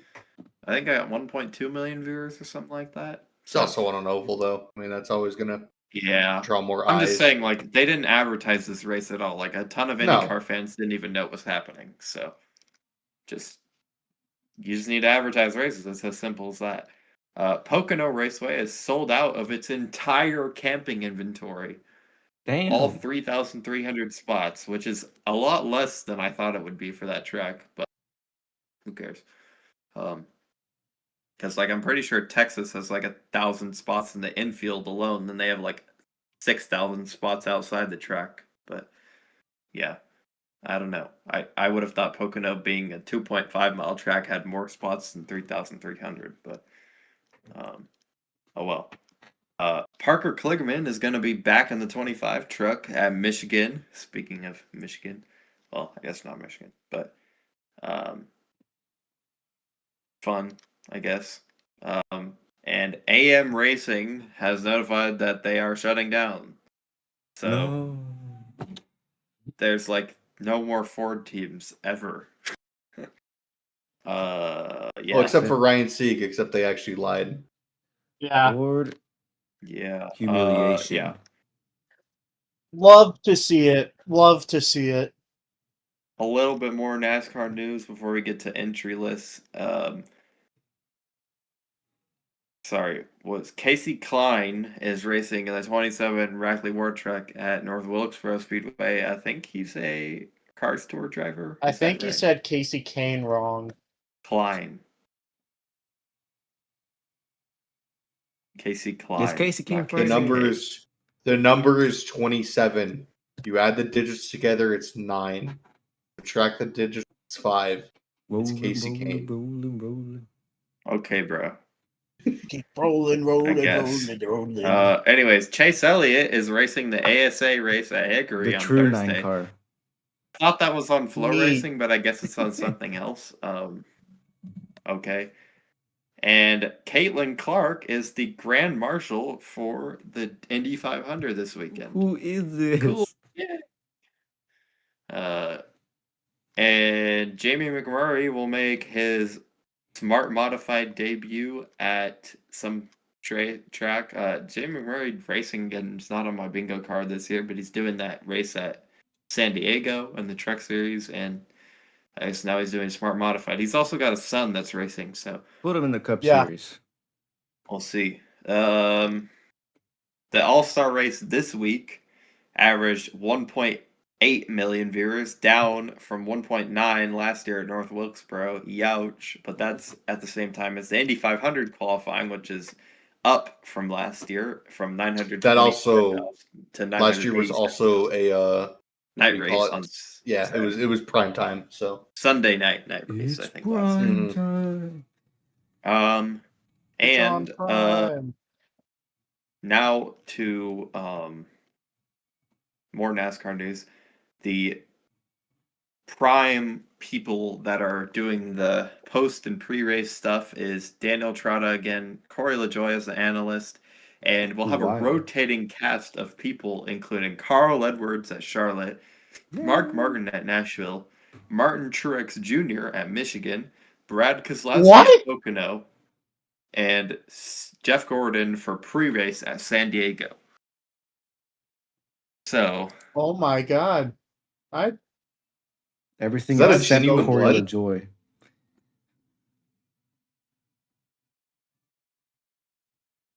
But yeah, I love how I didn't know I that. love how they specified that Jeff Gordon is only pre-race, but not Brad Keselowski. Like the guy driving, yeah, he'll be there for post-race, but Jeff Gordon's too busy for post-race. He can only make the pre-race. Well, pretty sure. Well, he's got to be there for. Prime likes to invite the driver on. Remember, we know the finishing, and Brad Keselowski's gonna win the Pocono. Yeah, basically. Thanks for dropping the script, Master. I appreciate that. Yep. Hilarious joke.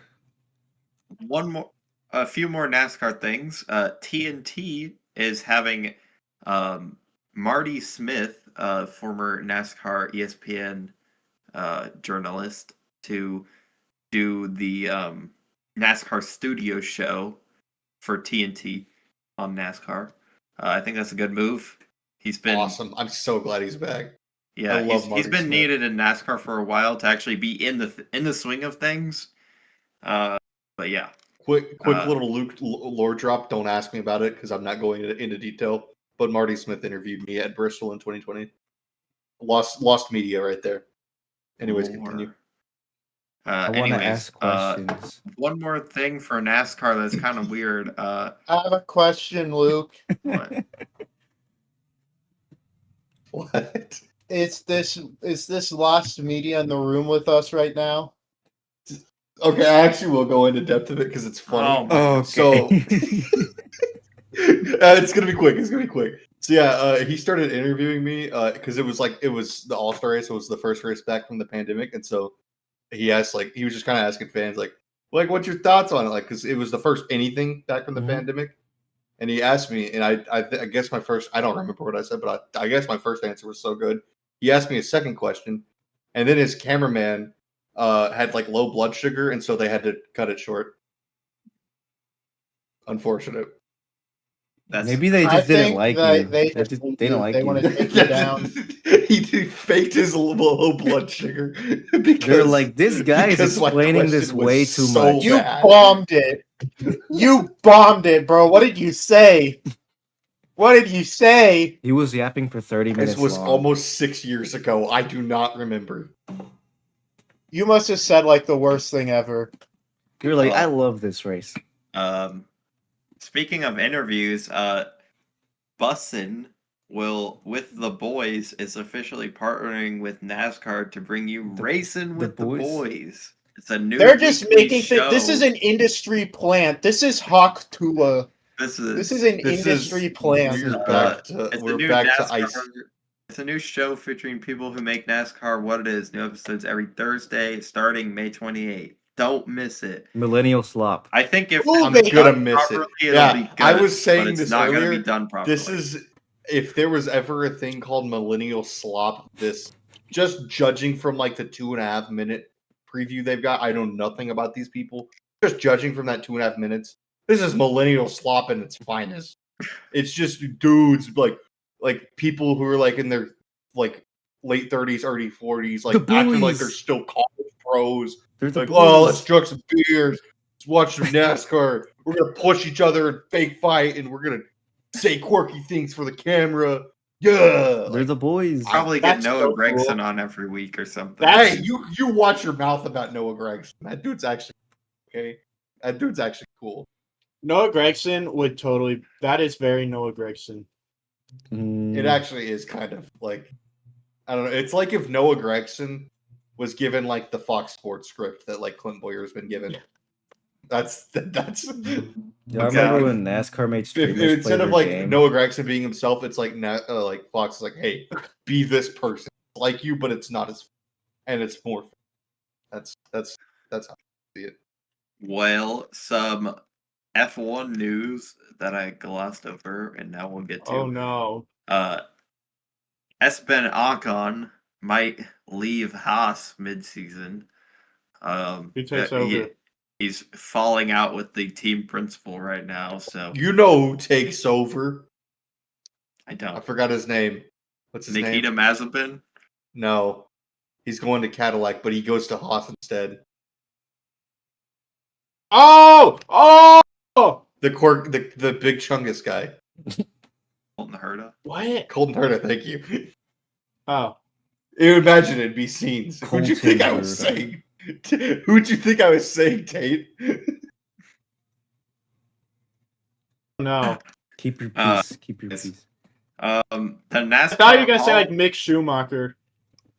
Actually, yeah, no, bro, he's not doing that. No. A final bit of F1 news I got this week was there's been a resolution passed by the people in Las Vegas to extend the Las Vegas Grand Prix through 2037. That's another 10 plus years of F1 on the strip at Las Vegas. Get those guys out of here. These F1 people need to stop treating our country like it's Disney World.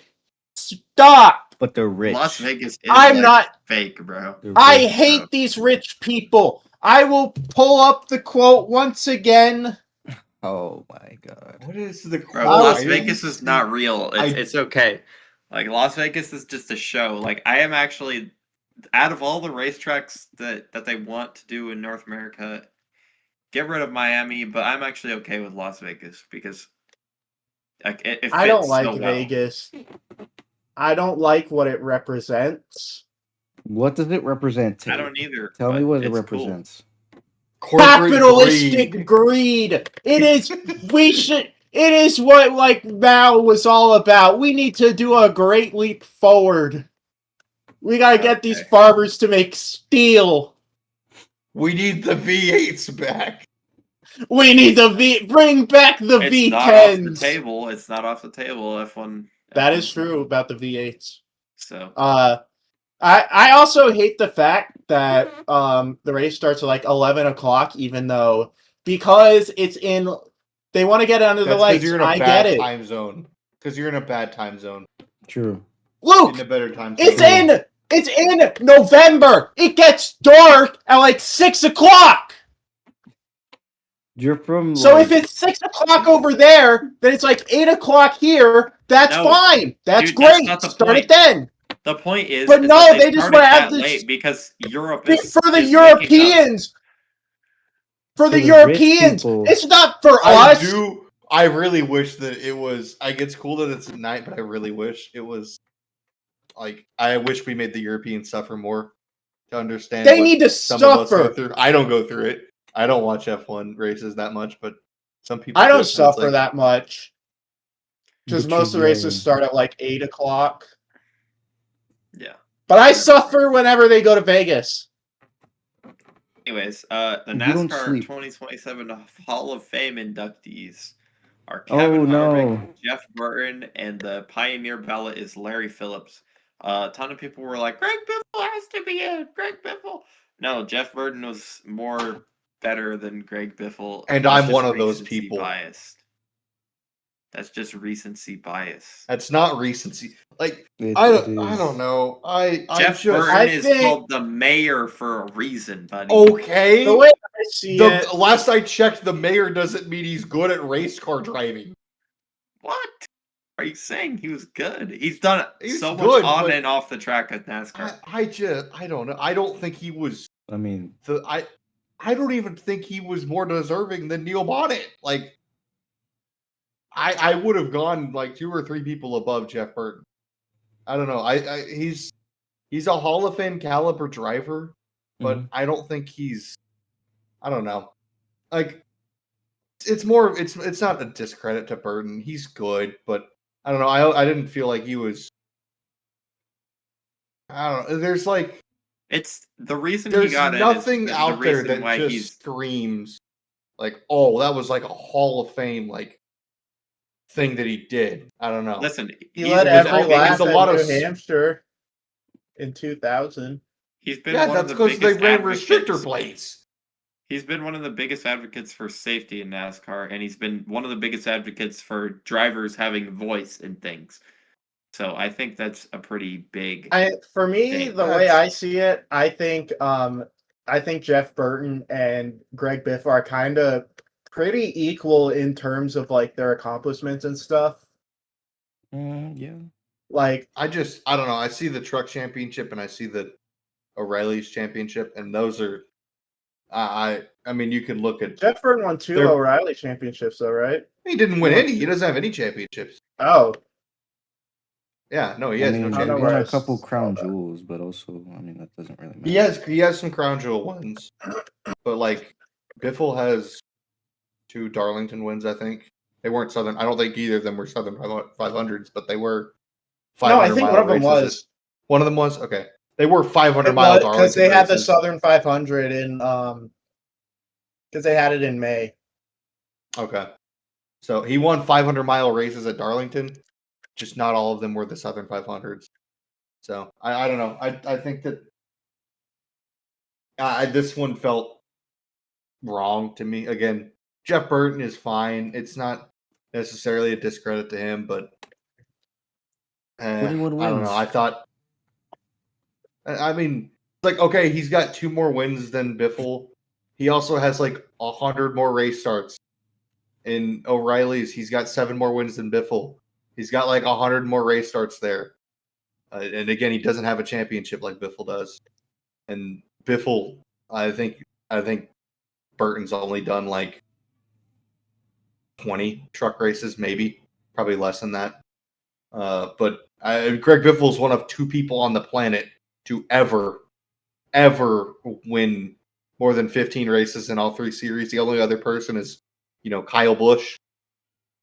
Like, the fact that he's the closest to ever winning all 3 championships, and he's the only person with 15 wins in all 3 series other than Kyle Busch, I think those 2 stats alone should put him into the Hall of Fame.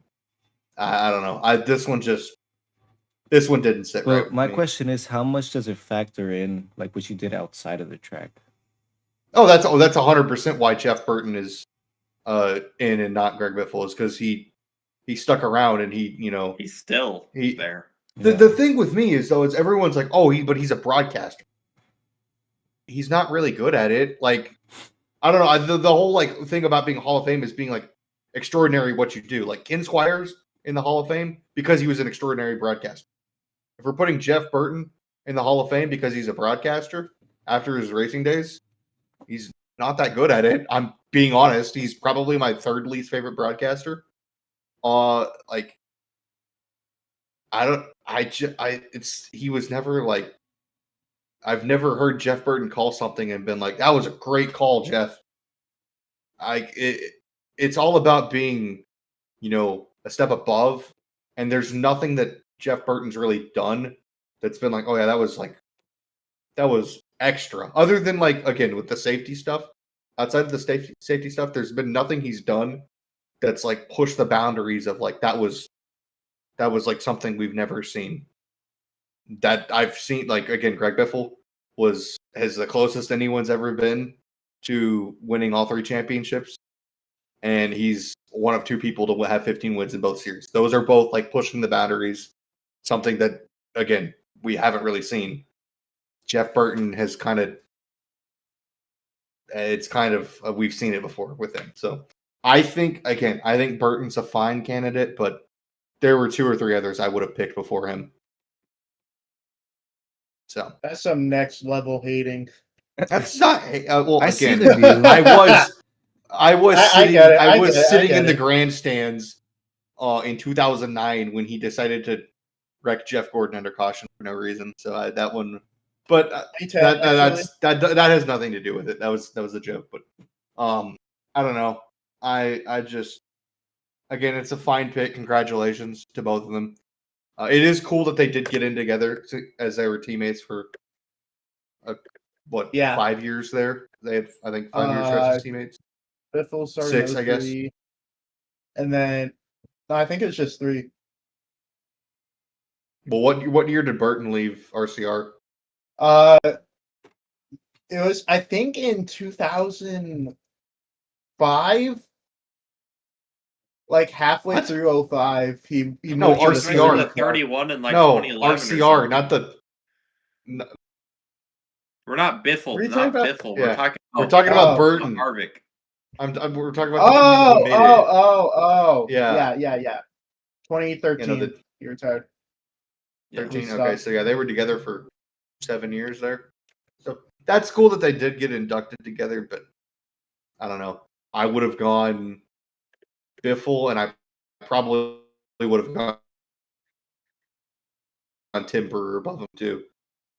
I think he's borderline with Neil Bonnet, but Tim Brewer's got like 55 wins as a crew chief, won 2 championships with Yarborough, one with Yarborough, one with Waltrip, almost won a couple with Bill Elliott. It's like I would have gone him over Jeff Burton. He was also an analyst on ESPN for like 10 years there, which is the same amount of time that Jeff Burton's been doing it. So kind of a surprise to me. Congratulations to him, but that would not have been my first pick. So well, anyways, the final thing of the news is the entry list for this weekend's races at Charlotte. Truck Series is pretty stacked again. Brandon Jones in the 1, Ricky Stenhouse in the 4 for Nice, Williams Walsh in the 5, Kyle Busch in the 7. And then we go down a little bit. Travis Pastrana is racing the 25 truck. Connor Jones in the 42. Uh-oh. Watch out, everyone. Ross Chastain in the 45. Timmy Hill in the 56 again. Whoa. Leland Honeyman Jr. in the 62. Shane Van Gisbergen running the 71 truck for Spire. He's winning. It was going to be Carson Hocevar, but now Connor Zilich is racing in the 77. And that is all. So that's all the notables. Yeah. I'm gonna be there. O'Reilly race is Cole Custer in the 0, Connor Zilich in the 1, Ross Chastain in the 9. Let's see. Who else? I guess. I don't see anyone else. I guess other than that, JJ Carson Yaley's Popple is in the 38th. 91 and Leland Honeyman Jr. in the 92. Those are the only. I think Yaley's in let's the get all 38. the 91 races out of the way. Yeah.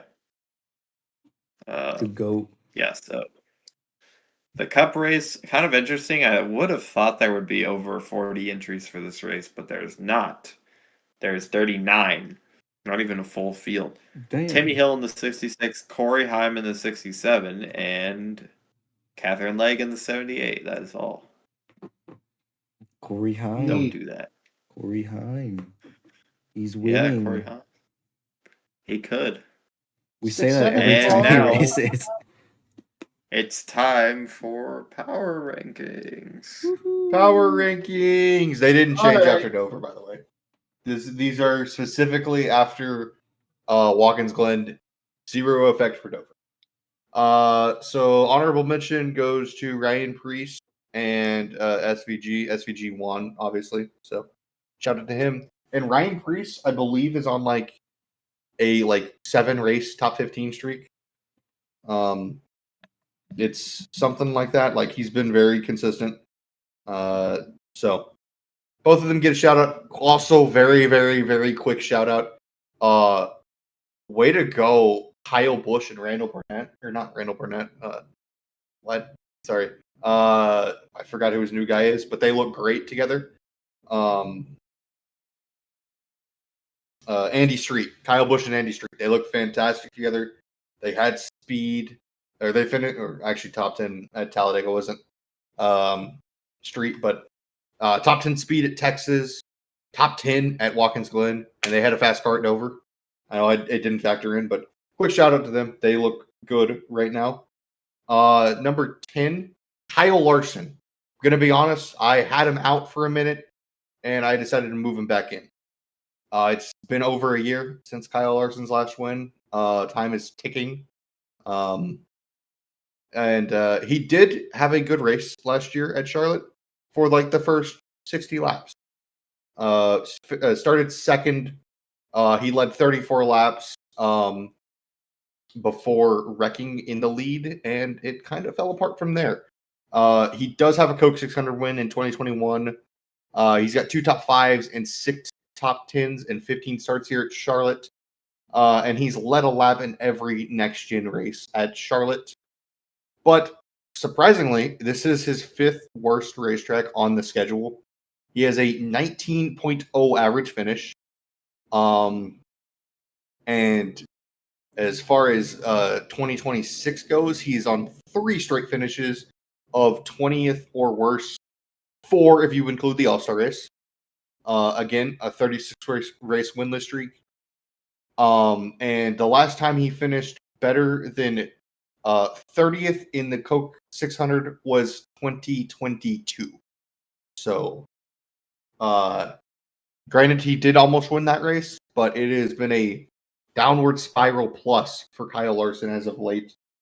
He has plummeted in the rankings to 8th. P8 for Kyle Larson. So, Daniel Suarez, welcome to the top 10. I've got him in 9th. He has 8 top 8 top 20s in a row. 5 of those have been in the top 12, and 2 of them have been in the top 10. So very consistent right now. We've got him 14th in points. He's on the up and up right now. But his Charlotte stats are not that impressive.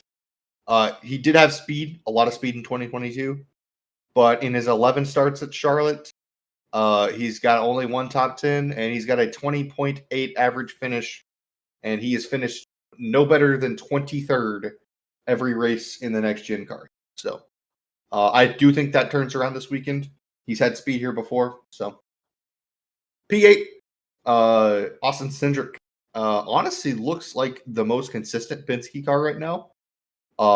Crazy to say that, but Cindric sits 15th in points. Suarez sits 14th. I did put Cindric higher because I think he has a higher ceiling than Suarez, but he also has a lower floor. So he was the highest finishing Ford at Watkins Glen. That's impressive considering Chris Buescher entering the weekend hadn't finished worse than the 9th at Watkins Glen since the next gen car unveiled. He's 6 of his last 7 finishes have been inside the top 15, and 4 of those have been top 10s. And again, he's 15th in points. But this is Austin Cindric's worst racetrack on the schedule, so that's not great.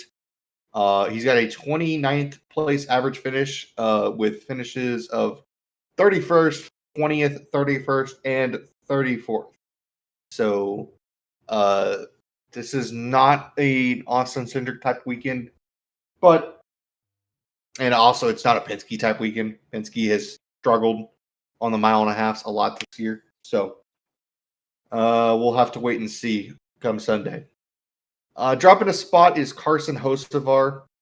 Not a great road course racer, but he did run well at Watkins Glen in 24, but did not back it up this year that well.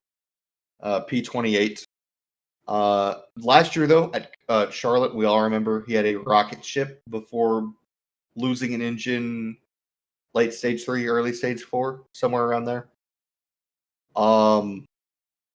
Watkins Glen was his worst finish since Coda, though, so that's not great. But at the same time, that means that his weak spots are the road courses, and it's a while till we see one of those again. A couple weeks actually, till San Diego. But this and he only has a best finish of 21st at Charlotte, but that does factor in that last year was a top 5 car, probably had a race winning car before his engine let go. So not really his fault there. Host of Art 7, number 6, Ryan Blaney. It's been a rough stretch for Ryan Blaney. He finished 11th at Watkins Glen, which was decent, and then 10th at Texas, but he's kind of, for a while there, it looked like Blaney was fighting for the second spot between Hamlin and I think he was better than Elliott for a while there, and now it looks like he's a 5th to 6th place driver and kind of plummeting a little bit more than that as of recent. He does have back-to-back finishes inside the top 11 on the schedule, as we said, and he also won at Charlotte in 2023. So he's won this race before, had previous success, but like his teammate Austin Cindric, despite the win, this is his worst racetrack on the schedule. He's got a 20.9 average finish. Other than his win, his next best finish in the next gen car is 29th, and only 3 top 5s and 4 top 10s in the last 15 intermediate races, and that was the most recent one at Texas. So it's been and by intermediates I mean pure mile and a half. So that does not include Nashville, does not include Darlington, and does not include Gateway. P5, Chris Buescher. Chris Buescher is as consistent as can be right now. His worst finish in a while was at his seemingly best racetrack, and he still only finished 12th. Strategy got away at the end, as it did with a lot of people. But a decent finish puts him P5 in the standings and P5 in the rankings. 8 of his last 9 finishes have been top 15s, and 5 of those have been in the top 10. And he does have 2 top 5s in there as well. So, again, Buescher's hot. But as far as Charlotte goes, not his best racetrack. Only 4 top 10s and 13 starts. And other than an 8 in 2023, he has not finished better than 22nd last year. Finished 22nd, 23rd in 24, and 26th in 2022 when he barely rolled down the front stretch. So, and he only has 12 laps led at Charlotte in his career, all in 2023. So, again, 2023 was just an insane year for RFK. So, I hope they return to that speed someday. But yeah, Buescher at 5. Chase Elliott, I believe, is down a spot to 4. Yes, Elliott down 1 spot to P4. He does have a win at Charlotte. It was on that weird Wednesday race in 2020. He almost won the Coke 600 that year, but a bad strategy call by Alan Gustafson threw the race away, handed it to Brett Keselowski. Aside from the win, he's got 5 top 5s, 8 top 10s, and 14 starts.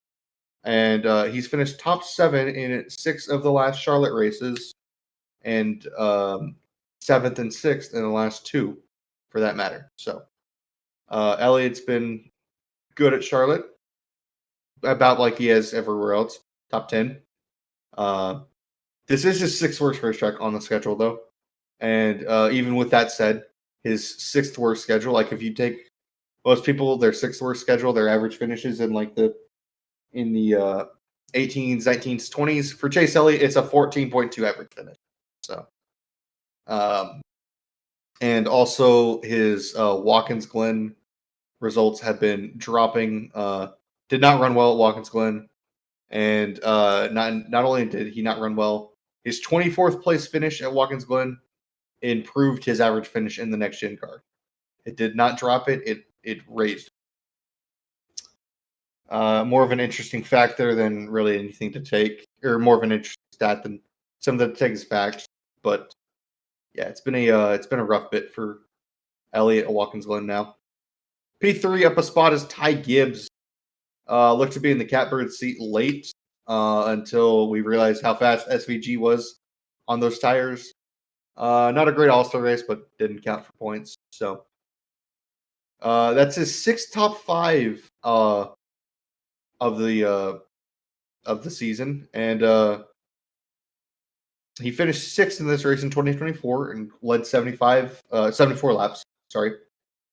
So he's shown speed at Charlotte. It's been a while since we've seen it, but he does have speed here. With that being said, though, he does not finish 24th last year and 26th in 2023. And of his last 12 mile-and-a-half finishes, 10 of them have been 20th or worse, and he only has 35 laps led in that time frame. So, mile-and-a-halves have not been Gibbs' strong suit. We'll see come Sunday. I think that might change, but we'll have to see. Denny Hamlin has won this race 4 in 2022. He's had decent runs recently. He's finished 16th last year and 5th in 24. Led 53 laps in last year's race. And didn't lead it in 24, but 23 and 22, he led 20 and 15 laps respectively. So he's been a front runner at Charlotte, and he's got a 12.5 career average finish here. That's impressive for someone who's run as many races as the track as Denny has here. So good stats for Hamlin. And who else but to take the top spot, but Tyler Reddick. This is his 4th best racetrack on the schedule in 7 starts. He's got 2 top 5s, 5 top 10s. And he's finished 4th, 24th, 5th, and 23, or 4th, 5th, and 6th in the last 3 races. So, or no, not counting last year. His last 3 finishes have been 4th, 5th, or 6th. Impressive runs for Reddick recently. He's got 8 top 5s and 9 top 10s on the season. That's insane. He did finish 26th in last year's race. And another weird stat with Reddick, he only has 2 finishes outside the top 15 all year. They were at the Clash and the All-Star race, both 22nd place finishes. So this team is having bad weekends when it matters most, when it doesn't matter at all. So Tyler Reddick's hot right now, as he's been all year. So don't be surprised if he wins. And that's power ranking. So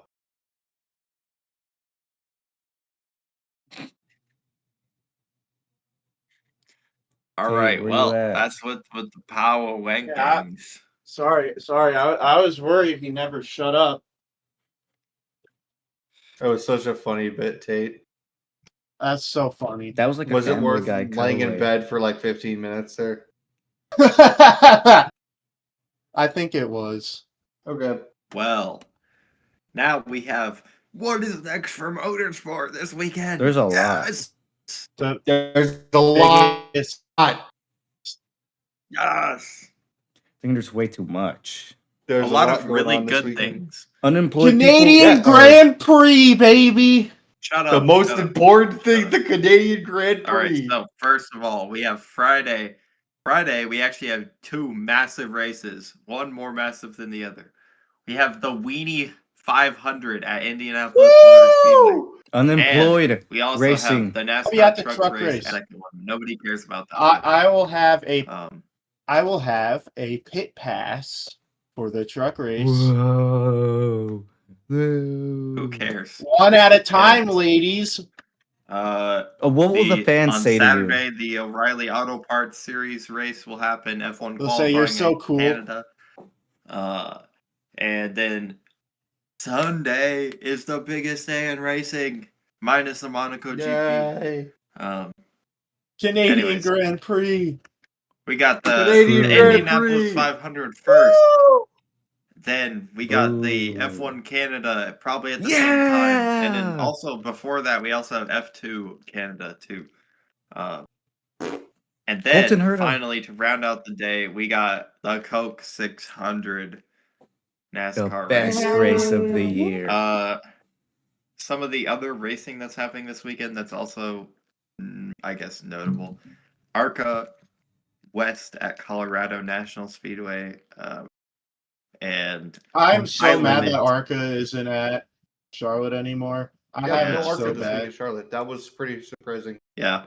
And then also High Limit is racing a 3-day event at Port Royal Speedway, which the final race is $100,000 to win. It's a pretty big piece of Is that Friday, Saturday, Sunday? What? Is that Friday, Saturday, Sunday? I think it's Thursday, Friday, Saturday. Okay. I'll have to see. This is your weekend. Unemployed people, this is your week. It is. It's Memorial Day weekend. It's Friday, Saturday, Sunday. That seems dumb, but okay. I don't know, bro. I don't think dirt racing fans really care about anything else. The 24th is the 24th is Sunday, right? Yeah, that's Sunday. It is a Sunday. I'm looking at my calendar. That is the day that it ends, so I don't know, bro. Maybe it's Saturday night. That's the $100,000 one. I don't know. Monday, there's a holiday. Seems a little bit weird to me. Yes. Anyways, sounds good. Very good. We are going to do picks for all NASCAR, IndyCar, and the F1 race. So, can we start with F1? Can we get the boring one over with? Sure. Okay. Kimi Antonelli. Yeah, raise your hand if you're going Kimi Antonelli. Okay. Oh, what are you not doing? Who are you going, SV? So I was actually looking. I'm gonna go with George Russell. He's like pretty good at this track. Whoa! I think That's so he's got crazy, like bro. the most pole positions. So that's a hot take, bro. I don't know. I don't know, man. Picking a Mercedes driver, that's crazy. No, but being genuine, Okay. I think George Russell. Yeah. Cares. Anyway, let's move on. Do we want to do IndyCar for next? Let's do trucks, O'Reilly, IndyCar, then 6. Okay. All right, trucks. Who's going to Kyle win? Busch. Kyle Busch. Oh, Wow. Kyle Busch racing? Yeah. Yeah. I think we're in for a crazy one. I really want to pick someone. Pick someone, Luke. Pick someone. Ricky Stenhouse! Ricky Stenhouse Jr. Luke, can you I'm gonna shut say up? it. Ricky Did I That'd pick be Ricky very Stenhouse tough. a couple of weeks ago? Can I don't you remember shut if I up, did. Luke? Who are you picking? Kyle Busch? Kyle Busch. Freaking lame. Yeah. Lame is Kyle right. Busch is on the same team as someone who's not watched. So. He's actually racing with Shane Van Gisbergen and the GOAT Connor Village. So, just saying. I don't know who to pick, honestly. I feel like this is going to be a weird race. Yeah, I think it's going to be too. I mean, Travis Pastrana's in this race. Don't forget about him. Yeah, He's 25. not doing anything, but he'll finish like 17th. Yeah, or he'll crash maybe.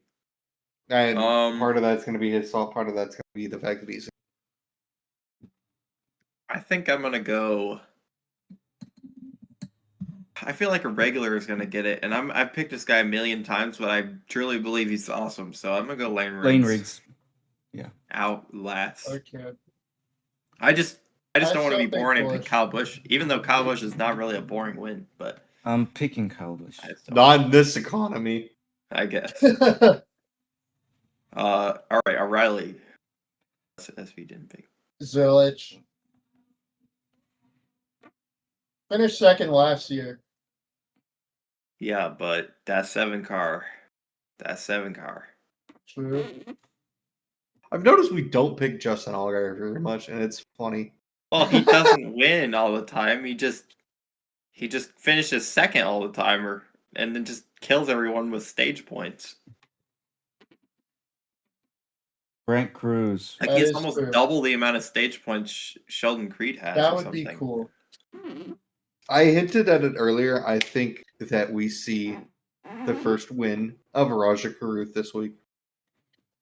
I think it'd be awesome too. It would be so awesome. It would be. There's so cool. another HendrickCars.com driver that also. Boo! Get off the stage! Shut up! No. Okay. That's not happening. I mean, it's probably going to happen, but. Shut up. No, it's not. We can dream. I think I'm just going to go Justin Allgaier because I like Justin Allgaier at this track. I think he's really good. Boo. So. I think Zilich is just, he's going to be close, but I don't know. He hasn't been the best on the 1.5 mile races he's done this year in the O'Reilly series, so. I hope he wrecks. No. Wow. Don't do that. That's so bad. You want him to get hurt or maybe even die? No, he's not going to get injured. I don't wish an injury upon him. He's got the safety barriers. Well, what if you said that before Talladega? Well, I didn't say that before Talladega. So. But what if you did? Then he's not going to crash because, like, I don't control that. Wait. Okay. Indy 500. David Malukas. Who are we picking SV? Oh, wait. Did you pick or? For which one? For O'Reilly? Yeah, I did. Yeah. I said Brent Cruz. Who'd you pick? Allgaier. Oh, yeah, Brent Cruz. That's... Indy 500. You said David Malukas. Jimmy Johnson! Jimmy Johnson's not winning a race ever again. David Malukas, runner-up last year, third on pole. I think. I really want to pick David Malukas because I think it'd be awesome. I think it would be so awesome. be, but you already picked him, and I want to be different. David Malukas wins. I'm gonna say it. Wow. I hope it's time. I really hope it's time. Connor Daly will win this year's Indy 500. I will say, if Malukas, I think that something crazy is going to happen up front, and I think that exactly why Pelot's not going to win. I think that Will Power is going to be in contention late. So that's my bold pick is Power, but I'm not going to pick him. I'm going to say Malukas. My pick is my bold pick, and my bold pick is Connor Daly. Yeah. Because I like him, and he did well in qualifying, so he's going to win the race. I actually thought he underperformed. I thought he was going to be top 5 in quality. Well, if that's your expectations, then that means he can win it. It's going to be hard from 9th on the grid, but there's definitely possible. Well, I'm kind of torn right now because I don't want to be boring. He's going to pick But I don't really know what boring is. Is boring Pelot? Is boring Penske car? He's going to pick Pelot. He's going to pick Pelot, guys. I'm not picking Pelot. He's going to pick Pelot. He's picking Pelot. Guys, he's going to pick Alex Pelot. He's going to pick Newgarden, I feel like. Alexander. I wanted to, but I don't want to be boring again. I don't think Newgarden's boring. Shut up, bro. Catherine Legg. No.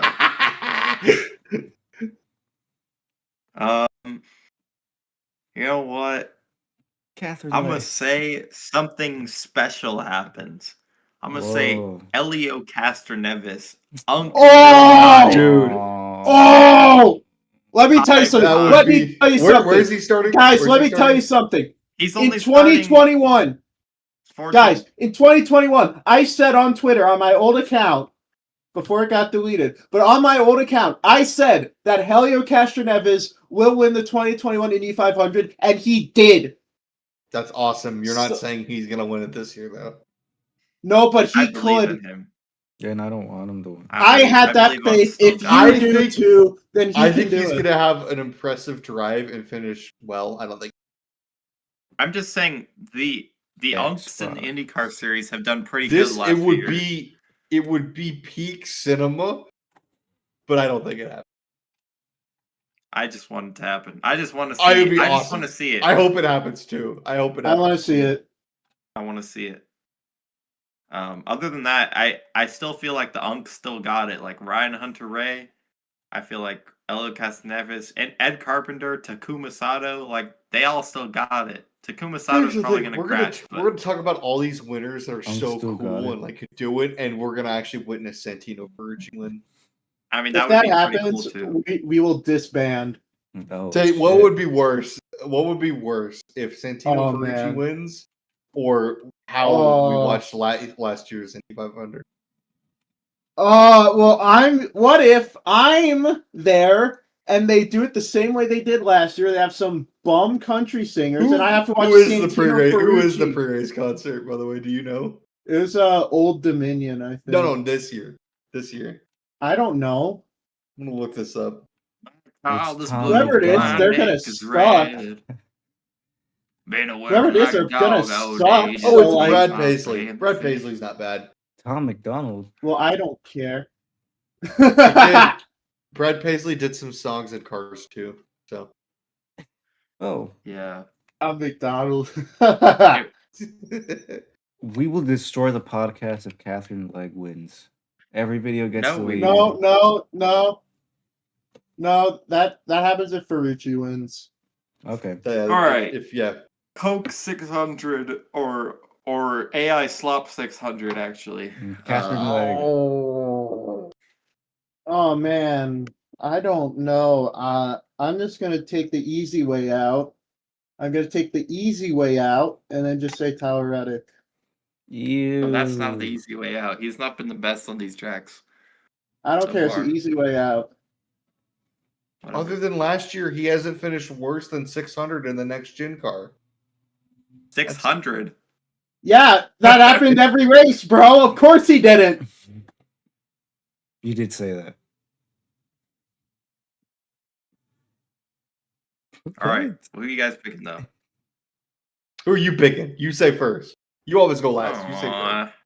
I'm not ready. I'm still thinking. Listen, man. The waiter's here. He's waiting. I got you. What are you getting? I got you. I'll go first. Chase Briscoe is good at this track. He's on a good run, so Chase Briscoe. I like that pick. I like Chase. Fine. That's a good pick. That is a good pick. This is never happening. My actual pick. Corey My Heim. actual pick. It's so boring, guys. It's so boring. It's Denny What's he Hamlin. gonna That's my say? actual pick. I think What's he gonna Hamlin's say? gonna have a good I mean, run. that's not a good But pick. my pick that I want to say so badly is Connor Zilisch. Jimmy Johnson. But he's not gonna win. He's not gonna win. He's gonna finish Connor's 20th. No, he's not. He The finished highest 19th finishing last track. year. The highest finishing Trackhouse car is gonna be 12th. Nah. It's gonna be Connor Mark Zilisch. my words. You're so Mark right. my Luke. words. You're so Zilisch right, is getting a Luke. top 10. Bless. Chastain. Please. After saying all that, I really want to pick Kyle Busch because I think that Kyle Busch is going to show up with some speed this year. I really want to say Kyle Busch, but I'm gonna backtrack. I'm also going to say Hocevar is going to be fast, but Yeah. I'm going to be a homer. I'm going to say Brad Keselowski. He had a I thought you very were gonna fast say Chris race car. Busher. No, Bro, I thought you were I'm gonna say not. Chris Busher. This is Thank not God. every Thank week. God. No, this is Keselowski had a genuine fast race car last year, and This is every week. This diffuser is what you flap say every broke. week. Every You said week. Chris Buscher's The gonna glazing win. is listen, crazy, yeah, bro. yeah. Shut up, okay? Keselowski last year, in the start of stage 3, had his diffuser flat break, and it sent him a lap down, and he clawed all the way back up to 5th. Had this race been had that happened earlier in the race in stage 2 or stage 1, or had he had another 100 laps, I think Brad Keselowski's fighting for the win. This is But you justified every all of week. RFK's. They're hot right now, man. They all have scored top 10 in points this year, without the penalty. Ryan Preece is 9th, so I think they're all hot right now, and it's they're gonna win. I think they're all going to be in the top 10 at some point, but are they beating Chase Elliott and Denny Hamlin? Probably not. Yes, because they're wrecking each other again, like they did in 23. Nah, they won't. They won't. This Are they is a beating crazy Carson race. Hocevar? I don't even think they're beating Carson Hocevar. I think they Carson beating Hocevar Connor blows up Zilisch? because Spire sucks at Yes. making engines. Yes, they're beating Connor Zilisch because he drives a Trackhouse car. No, 2026. Connor Zilisch is winning. What about you call me Corey crazy? Oh, you picked. Haven't you picked Connor Zilisch the last 2 weeks? No. I said I'm not picking him. My pick is Denny Hamlin, but I want to believe. I'm just not faithful right now. I'm not faithful. That would right snap now, the so. chains if Connor Zilisch won, you know? Exactly. It would, bro. The picture of the guy at the sunset, just yeah, that's Yeah. me. Even if track. It's even if been Trackhouse 12 races, guys. Even if Trackhouse is good, he's not winning. He's gonna finish top 10. Zilisch to the 48. You've got to, in the Cup Series, you've got to lose a couple before you can win, and I don't think That's Connor Zilisch. I'd say he's lost one.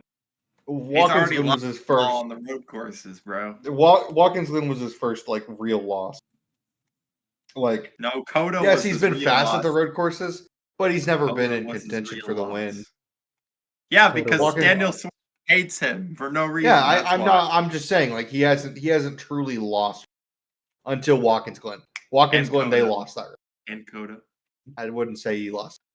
He was the. He was fastest running runner. good, but it wasn't he was top 3 knocking on the door of the win.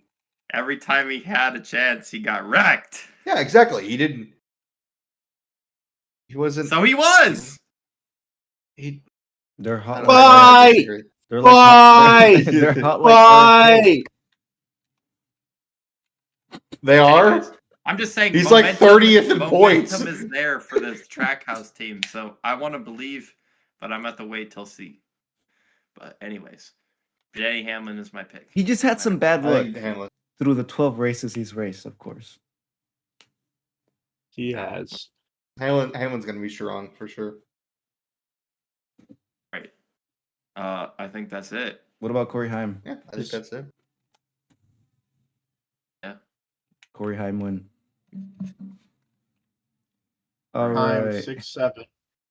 What are our final thoughts? I've got nothing, bro. Are you even thinking? Not Don't really. support your local racetracks this weekend because there's better racing elsewhere. Yeah. So Go true. back to I'm it. not going to Get back to Bowling it next Green. week, but don't. Oh, do and you have- also I'll be back. watch the Kyle Larson documentary on the double, guys. I will I'm watch sorry. it because it'd be funny. It's gonna be a hate watch for Luke. It's good, dude. Catherine Legg is going to finish better in both races. I'm sorry. How do you know? I think she will. He finished 24th in the 500 and 37th in the 600. I think she does better in both. I don't know. That's pretty tough. I don't know about Indy, definitely but the absolutely 500. for Charlotte. The 500s, funny enough, I think the 500 is going to be the tougher one. I think if she finishes, she'll finish better than he did. But I think all she's got to do is make it like stage 2 in Charlotte, and she'll be good. Or So. nothing happens and it rains out, and then we don't even get the double attempt. So Yeah. If anything's going to rain out, it's going to be Charlotte, which is only going to help Yeah. her. well, actually, Yeah, let my me look weather here. Let app me look. looks bad. Charlotte, Let I me think look. there's like a 60% chance of rain at Charlotte. So The whole Okay, but weekend looks I pretty was looking bad, like bro. 2 days ago, and it was like not really that big of an issue. Well, guess yet. what? Weather changes. I'm looking right now, actually. What do you know, Hold weather your boy? horses. I don't know. So bro. true. Okay, Friday you and like? Saturday in Charlotte look poop, but Friday, Saturday, Sunday, Monday, and Tuesday at Charlotte. okay, so Guys. IndyCar 23rd, okay, Saturday, and then Sunday. Sunday looks like it might rain at both Indianapolis and Charlotte. Okay, so we're cooked. We are. Guys, tell me what you think about the boys season finale that dropped today. I didn't watch I it. didn't watch it. Well, Okay, no, so- I'm talking to them. with the boys. I'm talking to them. Like, Oh, yeah. Put in the comments what you thought about the boys Of finale. all the people who watch this video, everybody who made it to this point, all the way here, Oh, what'd you think 2 of the people. boys season finale? y'all didn't even watch. anyways. Y'all don't even watch the boys. The Sorry. GFS model, the And it's GFS okay. model at Y'all aren't 7 missing a.m. out on much. or I guess at 8 a.m. Eastern, the GFS model shows a little bit of light rain over the entire state of Indianapolis, nothing in Charlotte. And then at Okay, bye 1 everyone. p.m., which would be I'm after that, after the race started, it's showing that rain kind of moving out of Indianapolis area, and there's still nothing in Charlotte. And then 7 Thankfully, p.m. the vortex theory is alive and well. 7 p.m. There's more rain at Indianapolis still, and Charlotte looks like there's spotty showers, rain in the area. So I wouldn't say it's cooked because it's going to be spotty. It's going to be all over the place. If it's like big system, it's going to suck. And 1 a.m. still rain in Charlotte. 7 a.m. is fine. What would be detrimental for her is if they move the start time up, because they could, if they need to, they could move it up. That would be bad. I would say they're for gonna Cat. move IndyCar start time up. You Almost know the guaranteed. gift where they roll the dice. I meant the cups, the cup I race. know, but I'm just gonna say IndyCar is probably gonna be moved up. Okay, are we done? Yeah, Sure. we're done. And then F1 2, I don't know about that. It doesn't look like there's gonna be rain for that. So. Yeah, there's going to be no rain, but they're still going to cancel it because We're thinking can't too race much in the rain. for our final thoughts. Yeah, there's a lot of final thoughts going on. My final thought is that RFK racing. Wait. Okay. No. Bye. Are we waiting? It looks like maybe rain for F1. I don't know. It doesn't look fine. I don't know. Again, it doesn't matter. All right, thanks. All right. Thanks. They're not gonna race it. Watch these guys' channels who upload on YouTube and whatever they upload on Twitter. And thank you guys. Like and subscribe, and we'll see you on the next one.